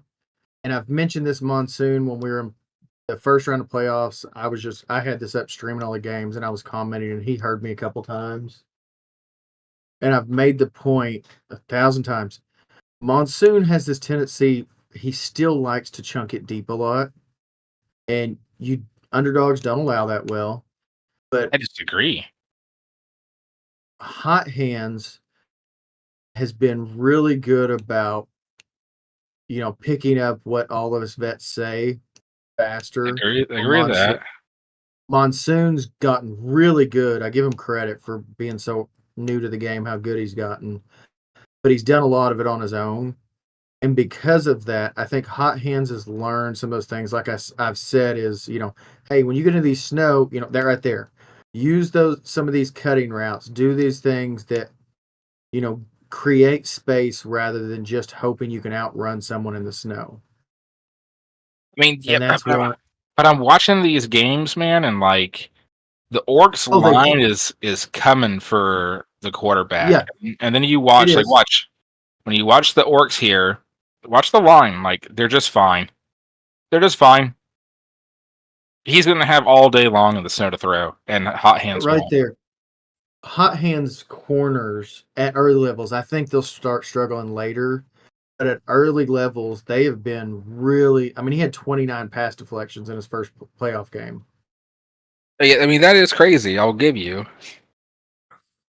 How many do they have on the season, Cavo? 31. 31, which is high, but ints are kind of low. Receptions allowed is average, I guess.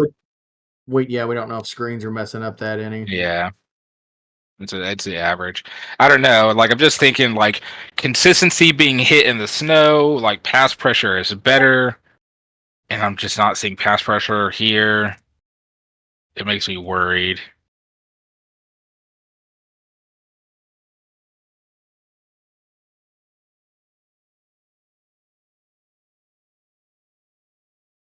And the other one too is underdogs halfback.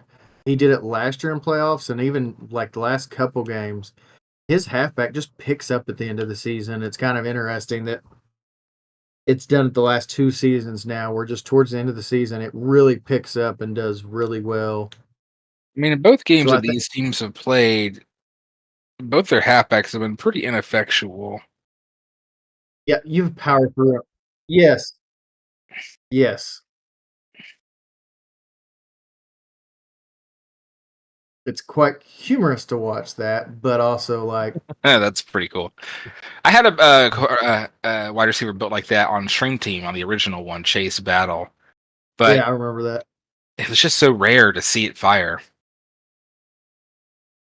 The catch rate's good. Yeah, mine. He probably Yeah, seemed similar to mine. Mine had 80 hands and 80 catch in traffic. I was actually pretty proud of it. yeah, and he's only 32 reps, so it But the could be problem something. is broken tackles, right? On 255 or on 155 receptions, he's broken 9 tackles. Like the juice isn't worth the squeeze. Unfortunately, you'd be better off just being a regular old speed head fake catching traffic receiver.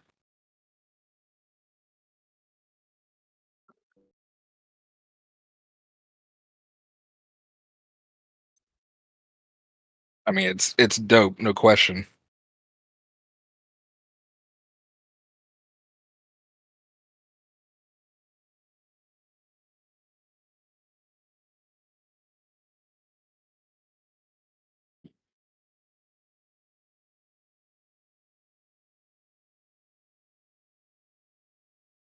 Kind of a deep cut at this point. That was a long time ago, but yeah,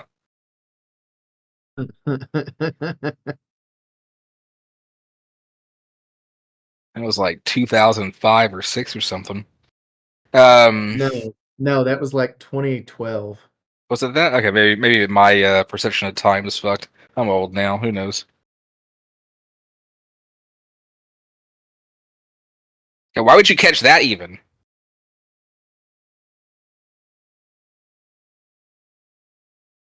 I I originally thought underdogs because I know what the linebackers are like with underdogs. I thought that would match up well with the orcs. But after seeing the pass rush difference, I think I have to pick orcs just because I don't know if hot hands can actually pass in the snow versus this, and I know for sure that the orcs can now.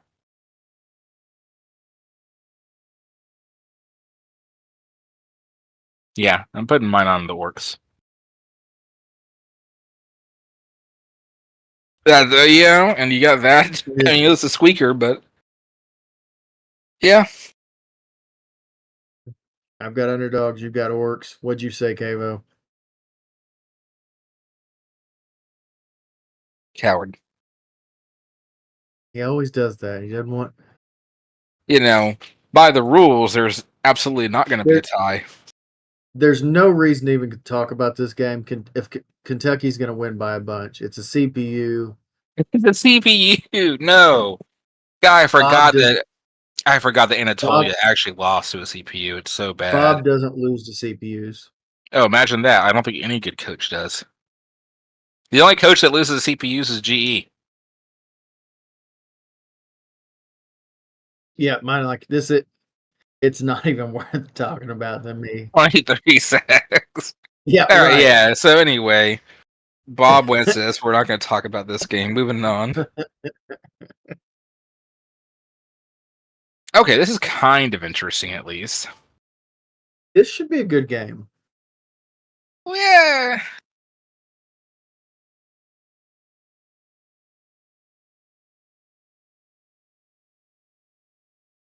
Lost Let last me time they get a start. played 14-31. It was towards the beginning of the year. What? No, was it? Yeah, 14. 14-31, yeah. They got So this is absolutely hammered on offense. Like, they did yeah. nothing. So no, Joker runs the offense and DL Kurt. Yeah, Kurt Maybe Kurt Kurt does the defense. Kurt has a tendency to wake up on Cavo in the playoffs. I don't know. I don't know if it matters if your offense has put up 150 yards, though. You know. Yeah, and he plays me. He's played my team pretty well. And I mean, I just have to think like this is a Kavoth team, so it's built solidly. It's a 5-2 cheese line in rookie. It's at its absolute peak strength. Yeah, but I don't know if that matters sometimes. Like 5-2 cheese line in rookie is real fucking hard to deal with. Like How did you play how today? many times did you sack him when you played?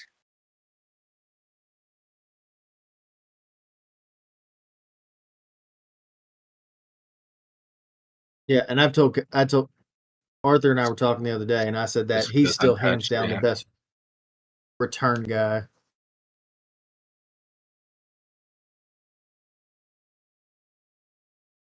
Yeah, potentially, probably not. I like I said, it seems like returns always go down in the snow. Probably just to do with the speed difference or something. More time to get off the block or whatever it is.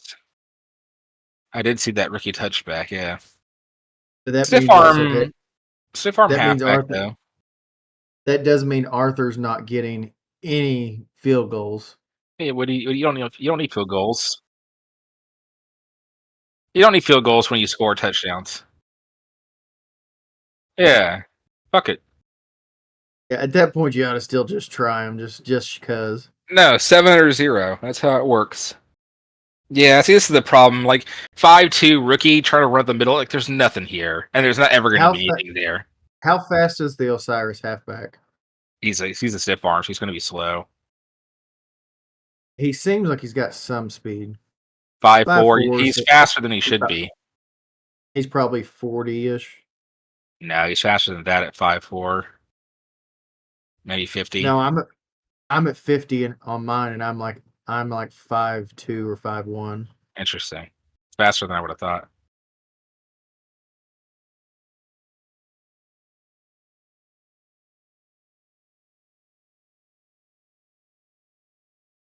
Yeah, so he probably Yeah, but I mean, does that? I don't. he's He's not going to run up the middle against this. Not against 5-2. yeah. This Yeah, yeah that's what I'm saying. yeah Well, that's what I'm yeah saying. Like, right. right? Like, I don't know. And I'd assume he's going to game plan, which he could make some mistakes in the fact of he might try to go screens, but in rookie you're not fast enough, so you're susceptible to a lot of sacks on screens, and you don't get the screen out fast. I mean, he's not getting sacked every play though, so there's that going for him at least. Yeah, Joker's a guy that's really outside of his just getting frustrated at things. He's gotten a lot better as a coach. A little bit more natural workhorse is certainly a combination. Yeah, that's interesting. Ugh. I mean, I would still generally just assume Cavo's going to win, even though he's not going to game plan. But I it's feel like one that Osiris can win this game. I guess. I don't know if Osiris has the experience of dealing with 5-2 enough yet. That would be that'd be my specific concern. I do agree is that, yeah, he's just not going to have the experience of playing the old spam a lot because all he was just a agent on my Yeah, at team the then, time. and he's not. Right. There's that he can't go see that old data. Like I said, especially in a rookie, a lot of the weaknesses of 5-2 are really heavily obscured. Like off tackle runs don't work that great yet because blocking from the tackles isn't particularly good, and halfbacks aren't particularly big playmakers yet. You can't run inside. There's a ton of pass pressure coming. I don't know. Easy to make a mistake and just get absolutely just dunked on. Yeah, that helps him.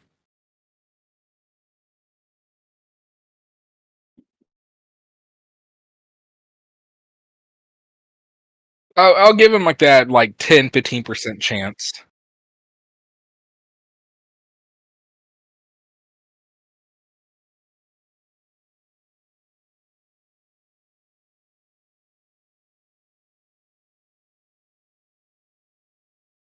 This is one I still. It's kind of like the Viking bad ideas. I have. It's like a 60-40. It's one that I think if Kurt and Joker actually decide to do game plans, they can make a win. But yeah, I don't know if they're set up to deal with that well. Their defense, I think their defense is going to be fine. The big question is their offense not going to fail them? And like you said, if they start getting sacked and strip sacked, then they're going to be dead. Yeah. I just think it's so easy for it to go badly like that. Especially in snow, you get the consistency hit. Maybe they're at like 80 consistency on their quarterback and they're like, hey, it's fine. The sacks aren't that bad. Then you take the penalty from snow and all of a sudden your 80 consistency's 69. Nice. And you get sacked a fucking ton. Like, I don't know.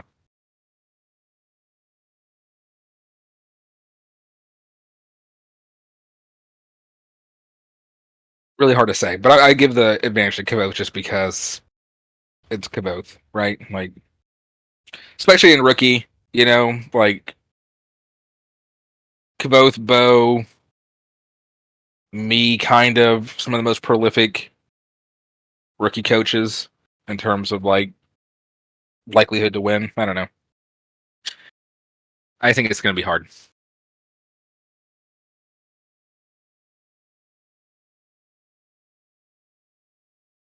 I forget who owns Albuquerque Experiments. If you show me that, I'll remember. Yeah, that's right. Okay.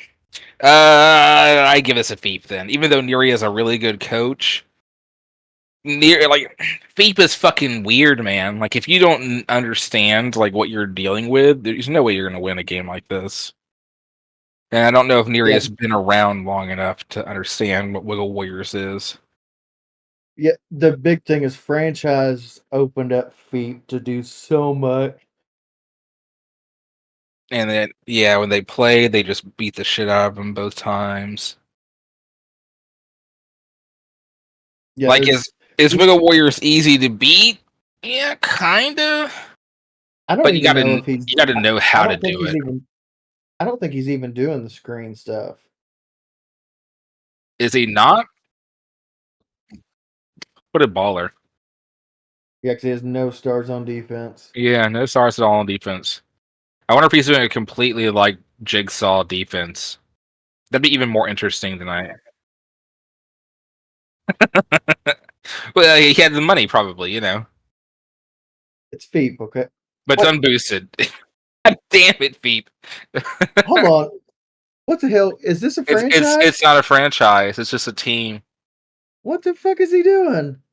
He does Veep things. What do you mean? What is he doing? But in fact, yeah, Feep should win this game. This is like a, to me, he's like a 90-10% type thing. There's no reason Feep shouldn't win. They've played good, and that's the one is Wiggle Warriors. I think have played a lot of the other teams fairly well. I'm mad beating him, but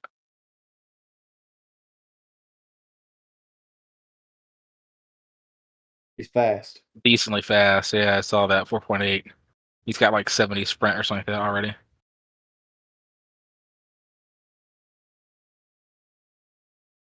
I guess so. I don't know why he wouldn't. Yeah, I don't know why Feep didn't. kind of strange. It has to be cheaper. I know why Bob didn't, but I don't know why Feep didn't. Yeah, I know why Bob didn't too, but with feet, strange. Especially because he did boost some players. So if you're gonna I don't know. Well, anyway. Okay, he's gonna win.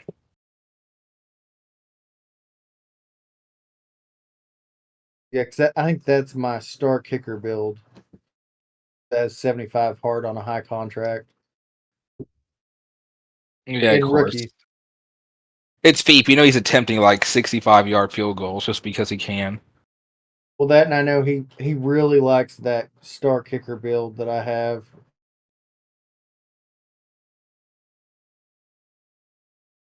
Anyway, though, like I do think Neri is a good coach, and if he was playing like even just a more traditional tenured coach, like if he was playing Ace of Spades or if he was playing H Zachary, I'd give him the go ahead actually. But like, yeah, he could probably take this game, but only because they play a more traditional, understandable form of the game, right? But with Feep, who knows what the fuck he's up to at any given time, right? Like, and you got to know what to do. I just think it makes it way harder than it would be for a normal coach. Which yeah, I mean, seeing it unboosted, it's saying that Neri could just come alive right here on him because that's even in the past, that's kind of where No, it yeah, Feep, changes. But Feep usually makes the playoffs and then loses. It's true, but there's no reason.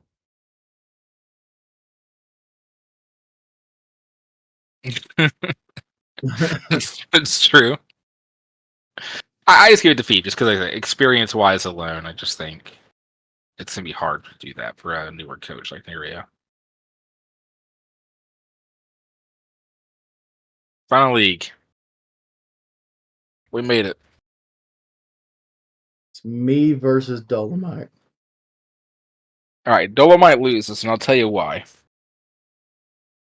He sucks at rookie. I know he beat Aker. Well, hold on. Just look at that right there. Go back to that, Arthur. Just looking at this, look at those numbers of the low receiving tells you his receivers and tight ends, all of them are favoring speed, physicals a lot right now. Mm-hmm. That's true. And we know at rookie, that's just not a good plan. I did it. It was awful, but fun.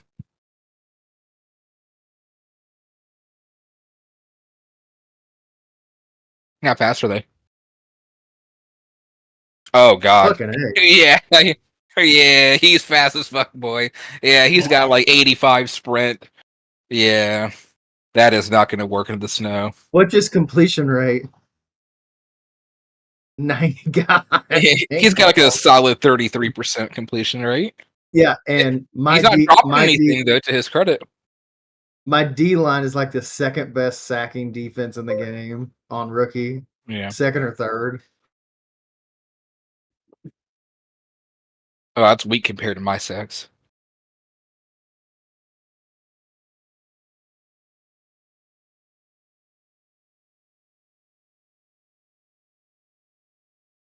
We played once and it was bad. Yeah, 27-0. How many times did I sack him? Yeah, sacking him would be important. 6 times. So it wasn't as horrid, but yeah, 29% completion rate. The other thing too, look at the time of possession. He didn't even have any time to get sacked. I mean, for literally for 3/4 of the game, he didn't have the football.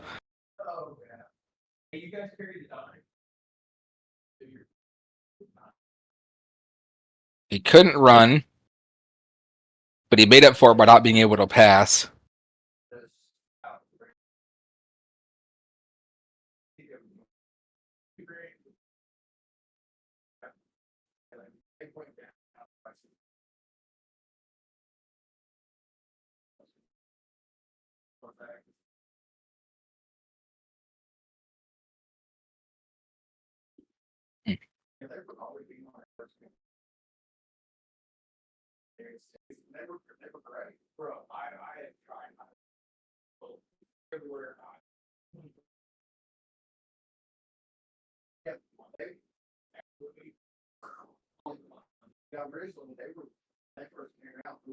Good juke. God.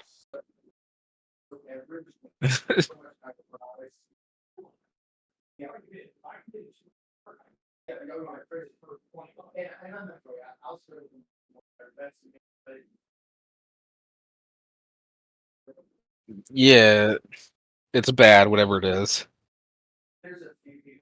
At least that gives Dolomite some help, but it's a terrible juke fucking halfback.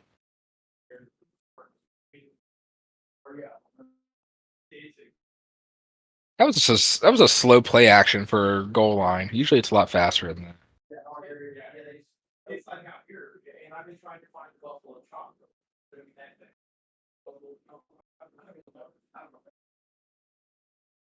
Yeah, he should. Yeah, he should have been throwing it right there. He completed his drop back. He didn't throw it. That's strange. 3-man front though.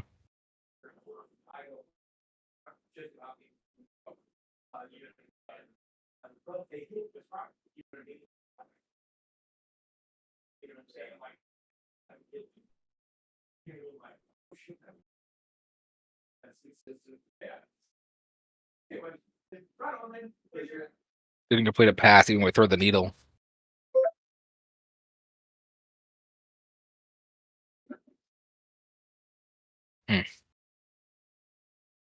No. And that's the quarterback is the one thing I think Dolomite's weak on.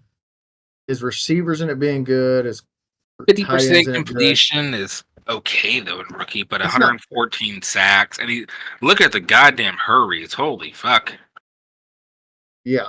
And playing against my defense in the snow with heavy wind, I don't know how he's going to complete anything. 448 hurries, so a lot of fucking hurries. Also, too, if you go back to the game I saw at the start of this play here, look at all the first strike he's got in his offensive line. Like it's an okay SA, but it's a power multiplier. Like by itself, it doesn't do very much. It boosts the effectiveness of other SAs. Well, and that's the one now too. Is I mean, I've got basically a 90 snap everywhere. Yeah. So even I mean, even you if that should. means yeah, and that means for him to fire, he has it snap that high to get first strike to fire. Well, first strike can fire. It just doesn't give you the effect if their snap is slower than yours. It doesn't give you the No, morale damage. it can't fire. It's not supposed to fire if your opponent across from you has a higher snap. No, You it's have to absolutely have a not true. It's absolutely not true. Yeah, it doesn't do anything no. because it by itself it doesn't do anything. Yeah, you Well, just can't lose well that balance, but that doesn't help well no, like its spin. Alex and I have talked about this on a stream before that for especially for rookie ball, having high snap does on a lineman does nothing but hurt you. Yes, it hurts you. Because Yeah, rookie is the one time the D line's always going to have better pass stuff, but even then the run's not going to be much different. So you're starting the engagement to lose faster. yeah. I mean, I've talked about this before, right? That like O line, you want to have your snaps close to without going over D line because you don't want to actually artificially increase your entropic roll decay rate. And so, if you're going for a strike, presumably you have high snap already, which is going to get you on the block sooner, which means you're going to lose rolls sooner, which means you're going to get rev kicked or lose, to the spin. It's not good. It's probably directly a result of him having so many hurries, is having first strike.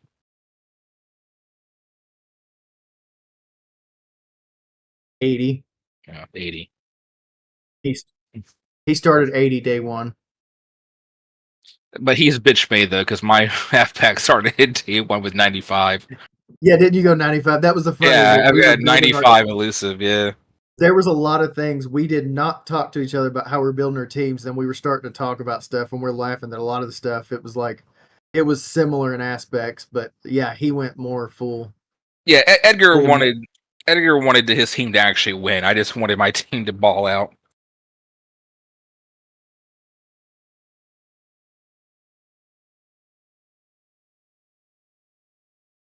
And that's the one, Dolomites D lines are always fast spinners.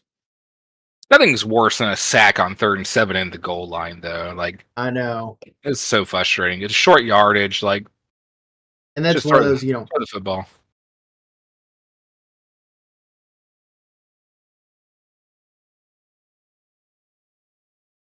yeah. Yeah, I think he's already got like 88 catch in traffic. Yeah, he's got I think good he's got reception. He's I think got he's got 400 four. targets and 250 catches or something like that. It's not bad. Yeah, and this team I've done one game plan all season, and that was this playoff game. Or no, I played a team that I knew was gonna be all pass that I made all my defense pass tag, and that was it.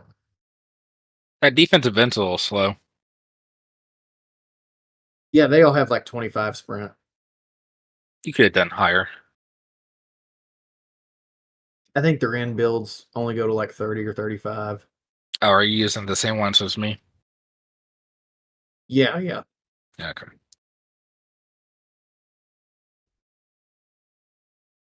He's a good tight end. I Great think tight end. I'd make a bet he just replicated him. I wouldn't change anything about that build until it stopped working. I'd run it till the fucking wheels fell off.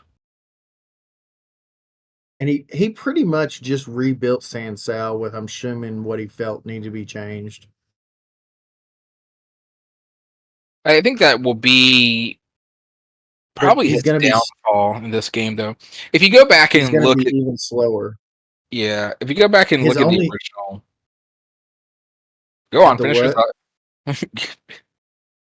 The big thing there is, like you said, is when we looked at that receiving, he's got so much physical snap sprint already that all that's just gonna get half negated in snow. And like my corners already have like 80 deflection. Yeah. Yeah, there's no shot he's gonna get behind you in the snow. That's a real problem. Now, if he has hard Yeah. cut, maybe he could make something happen still with like some of those slant routes or something, but I don't know if That I've one's gonna seen yeah. it is a lot of events. That's quite nice. And I think they've only got 30 or 40 interception, and that's the end build. But it was kind of me looking at stuff towards the end of last season in vet of looking at some stuff that I was just noticing. I'm like, high deflection just gets you more interceptions with just a 30 or 40 interception investment. That even on my man corners, I was like, you know what? I want that 30 or 40 int day one. And then they're going to be really fast corners. They're only like 50 speed now. Yeah, I did But at something rookie, similar with greater yeah, good, high deflecting, low interceptions. yeah, like I'm already at 8 deflection on those 2-star corners. Because I was like, it's rookie. I'm like, basically is just don't let you win catch in traffic all the time. Yeah, he's always had good pass rush. Yeah, he's got a good one still.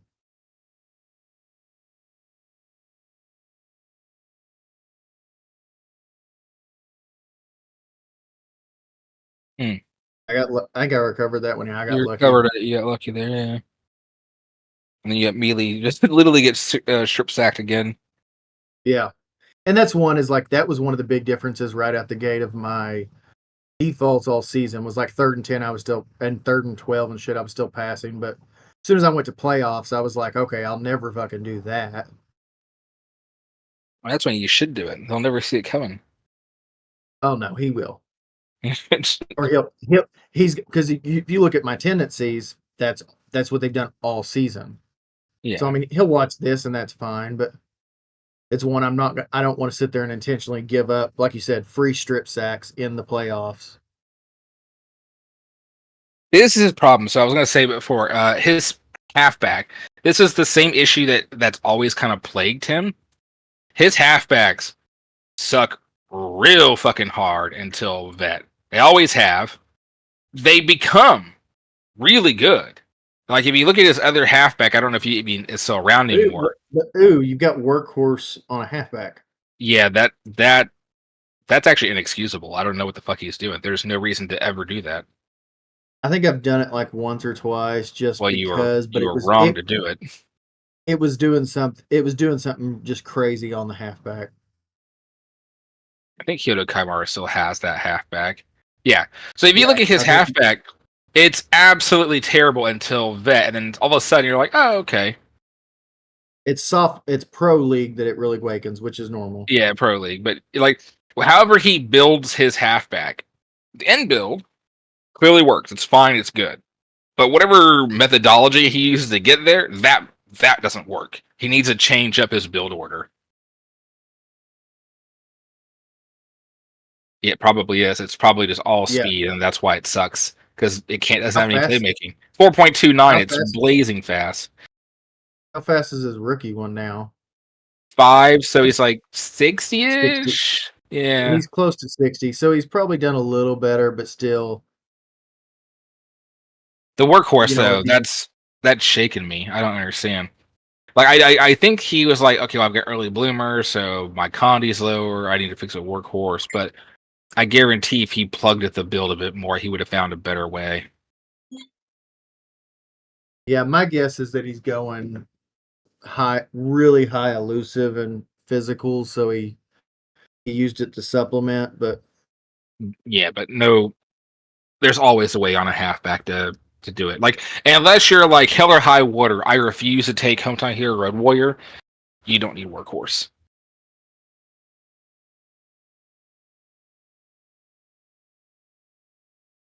yeah, it's not saying he can't beat me. I just don't know. Like I said, after seeing some of that and the speed and the receivers with snow and 22-mile-an-hour winds, he's gonna he's gonna struggle to be able to hit his receivers. So it's so much of, and I've got start corners that it's one of those. I'm like, okay, I'll just make sure to double up the tight ends.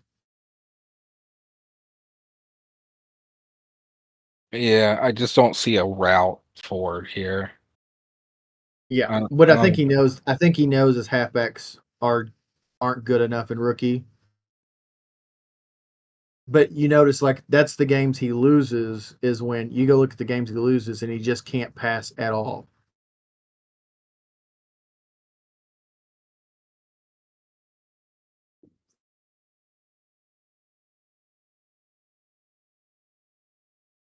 eh, yeah, it might There's be. still a chance.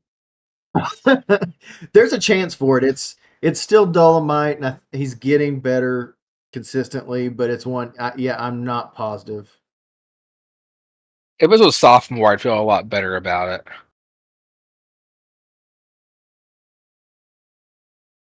Because I mean, like honestly, he's doing a lot of the same things that I'm doing on Greater Good, right? Like a lot of the same ideas. He's clearly doing as well.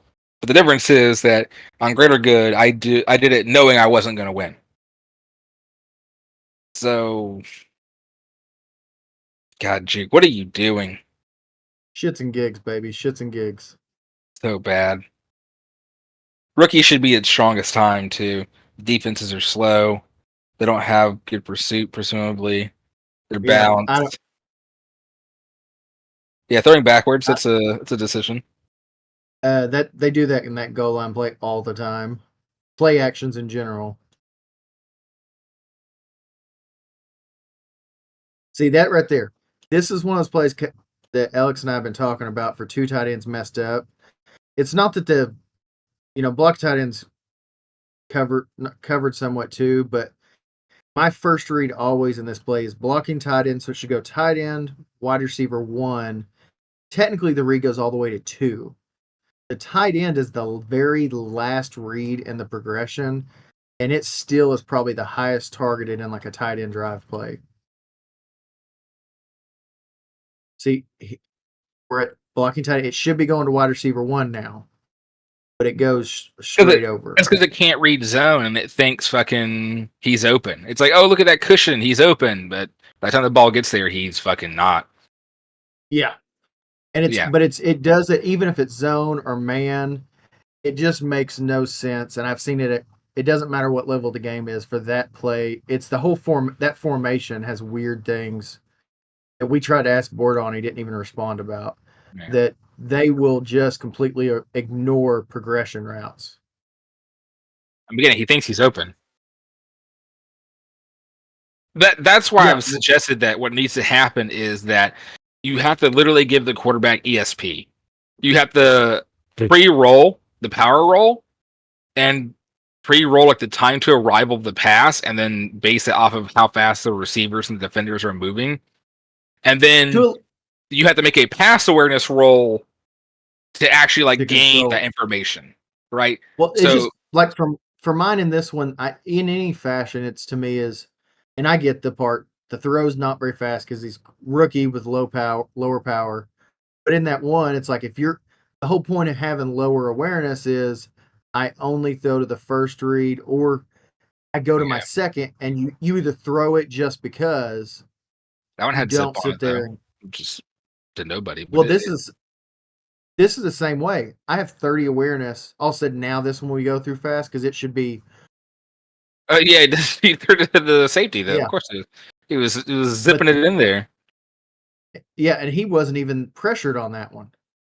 And he's No, still and just Bort needs to fix that badly. So many times the quarterback will just throw the football just because, and there's nobody coming.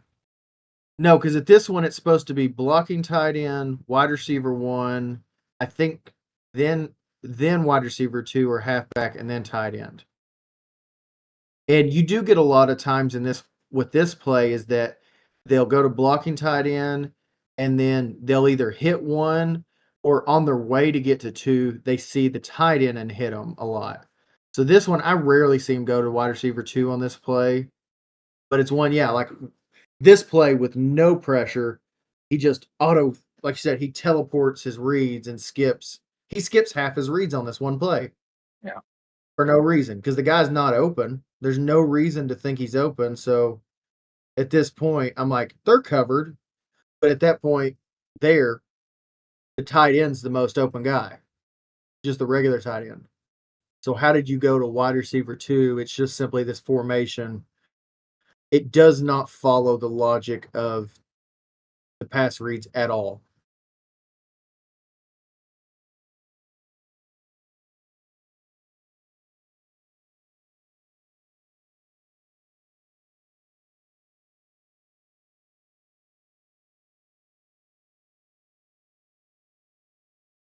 I mean, man, if I'm seeing cover 2, I'm calling screens all day long.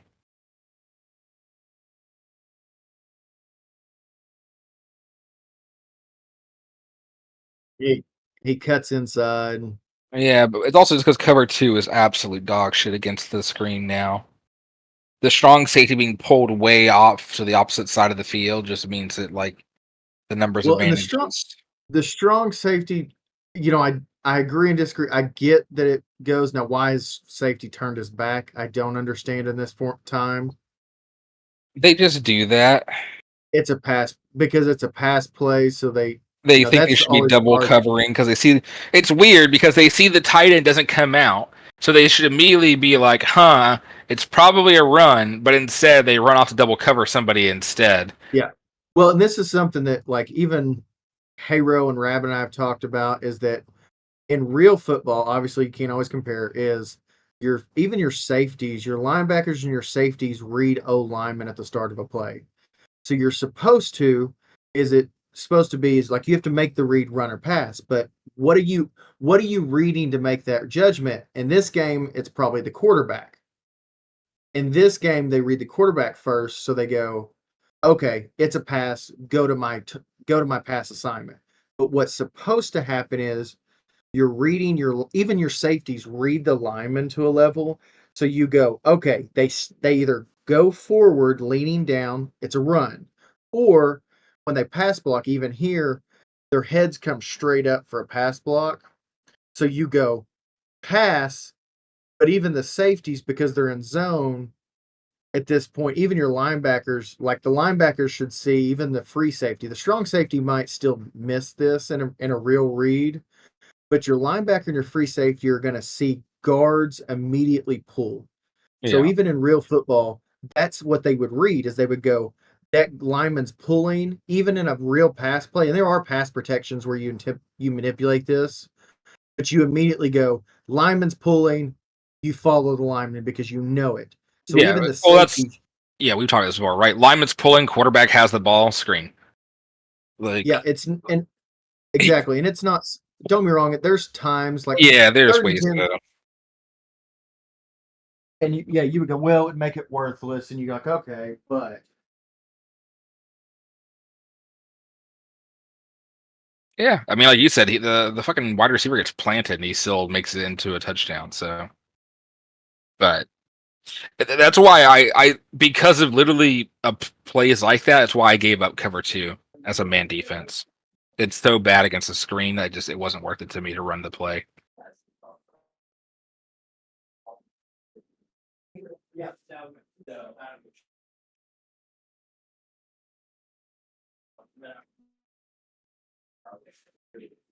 Yeah, it should be the safest, but fucking it's just not. It's so risky, and then the problem is just no reward, right? Like that's why man base is being spammed all over the game right now. Is what should be one of the riskiest ways to play the game, right? Man base. Nobody's in a shell. Everybody's lined up. The only way to be riskier is the blitz on top of that, and it's like the safest way to play the game.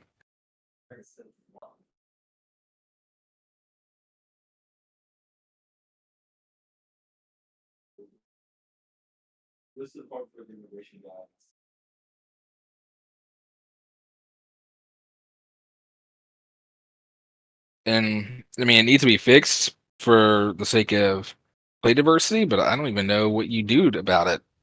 Like, what can you give to cover two or cover one that makes it more attractive than just double covering an extra receiver? Especially in the world we live in now as man, where you're so vulnerable to head fake.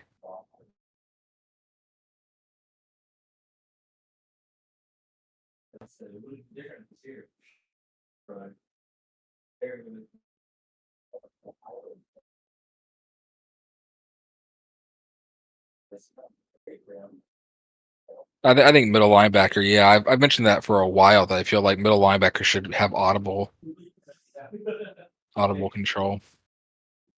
Just make it tied into play knowledge. You know, if it's a gold play, you know they can see it and they can call audibles off of it. But the other thing is too, safeties just need more essays. Especially they need essays that are unique to them. Because safeties have nothing that like is unique about them. They're basically just worse linebackers. And like, you know, they're cheap, so it's nice, but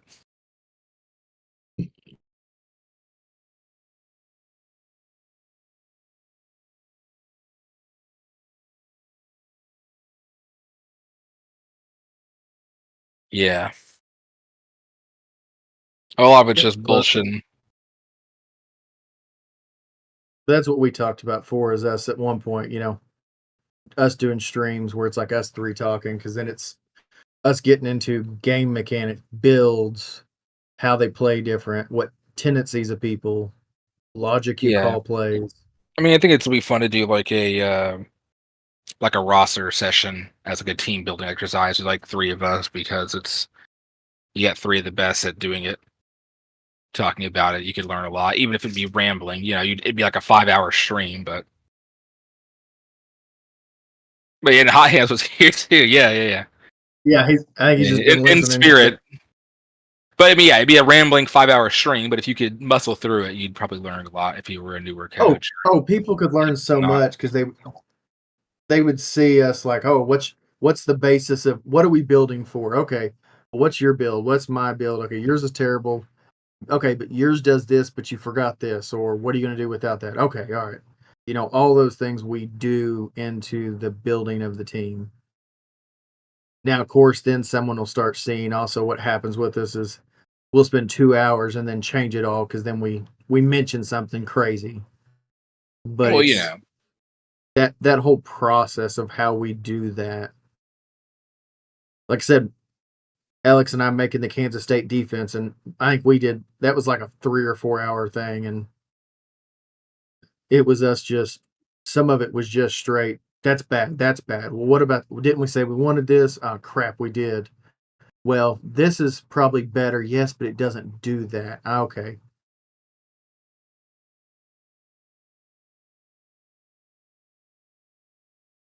And that's that one. Even like Cavo's done it when he did the spam a lot. And he Oh did. my! Did it touch Did back? that? Damn, that sucks. I thought it Oh, actually just planted itself on the like the 0.1 yard line. Oh, it looks like it's perfect. Damn, it. Oh, it that's rolls the last it minute. rolled at the last second. That's such a shame. What a beautiful punt. Same That was thing. Punt almost. accuracy. Punt accuracy needs to get buffed because I've built star punters before, and like they're good until vet. I mean, punt hands too, right? Punt hands is actually really fucking good in terms of Supposed what to it be. does for the accuracy of the punt. Like if you wanted to make coffin corners, right? Punt hands is fucking incredible. Well, and I But think it's directly supposed to be related to hang time too, but we know it but the doesn't. problem, well, no, the problem is it has an inverse effect on hang time. The more punt hands you have, the lower your hang time is. So you're artificially lowering how far you can punt, and that makes You it may terrible. Well, and you could be punting farther, but you're still giving the ball to the returner so fast.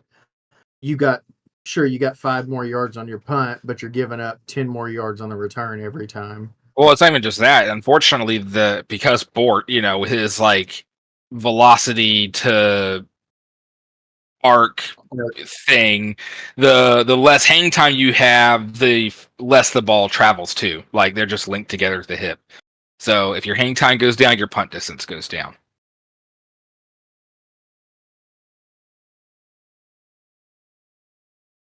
And Yeah, and I this was bet one. Arthur was even the one that proved it like definitively. Like if you go, it's significant too. It's not even a little bit, unfortunately. Even investing a little bit into punt hands, all my punters only ever have 15 punt hands, and I'll never go fucking higher because even a little bit significantly reduces hang time.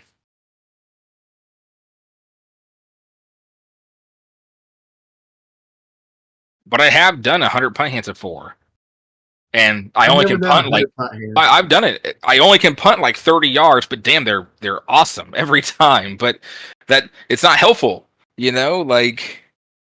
I know I've It, done 100 accuracy, 100 power, and it, like I said, up until like during rookie, sophomore, and pro, I was hitting insane coffin corner numbers, and then they just disappeared at vet.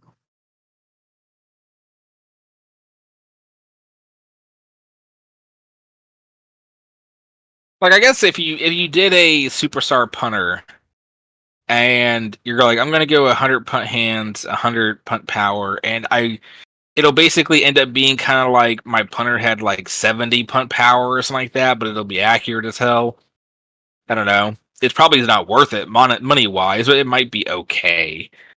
I still wouldn't do it, but No, 30. that's what I'm saying. It's like, what does pass accuracy or pass awareness Well, actually do? well, in this play, the fullback is like the second read or third read. So in that play, and that's one of the few plays fullbacks are really good out of because especially in this, because the plays he calls, they're just basically always open. It's because he's got the middle linebacker lurk there, so nobody's actually manned up on the Yeah, so it's fullback. basically it's a free 5 yards no matter what. Yeah, I overthrew that. And it's one of the few plays that like the progressions actually work perfectly every time. You still have times your tight end's wide open early and they hold it forever, which drives me nuts. Like here, it's fine, but you'll have times the tight end's hard cuts head fakes right out the gate and they're wide open and he just kind of holds it too late. But usually, if they don't see him open, he pretty much auto will check down to the fullback. See this one, that play. No, no, but look at the play. It's supposed to be blocking tight end. I think it goes wide receiver one, tight end, halfback before two. Yeah, so but like look how fast he goes away from the left side in this play. Like it goes so exponentially fast at 30 awareness, it makes no sense. Yeah, at all. Well, that and we know even though accuracy's low for the play, look how fast he went. Like makes no sense to go that fast. And then also, hold on, is that the halfback that gets held in? Yeah, and if you watch that progression, he actually looks at a held in player.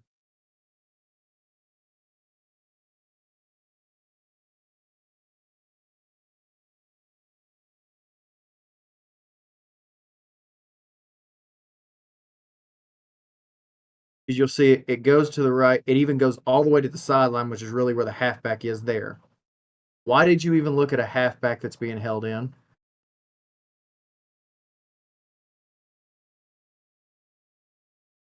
Yeah, like, just the logic there is so s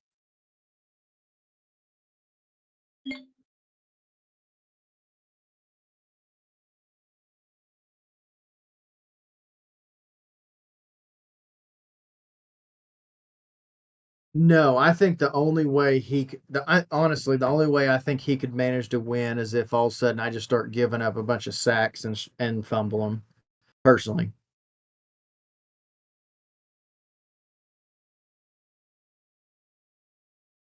It's not saying it couldn't happen,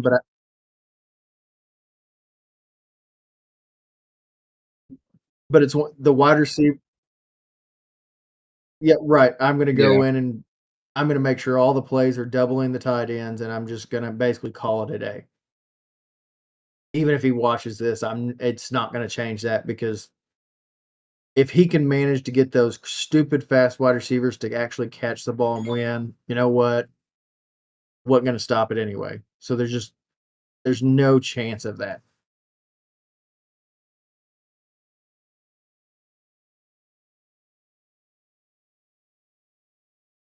All right. Well, it is getting late. I'm gonna have to call it personally. You guys can carry on if you want, but I'm gonna call it here.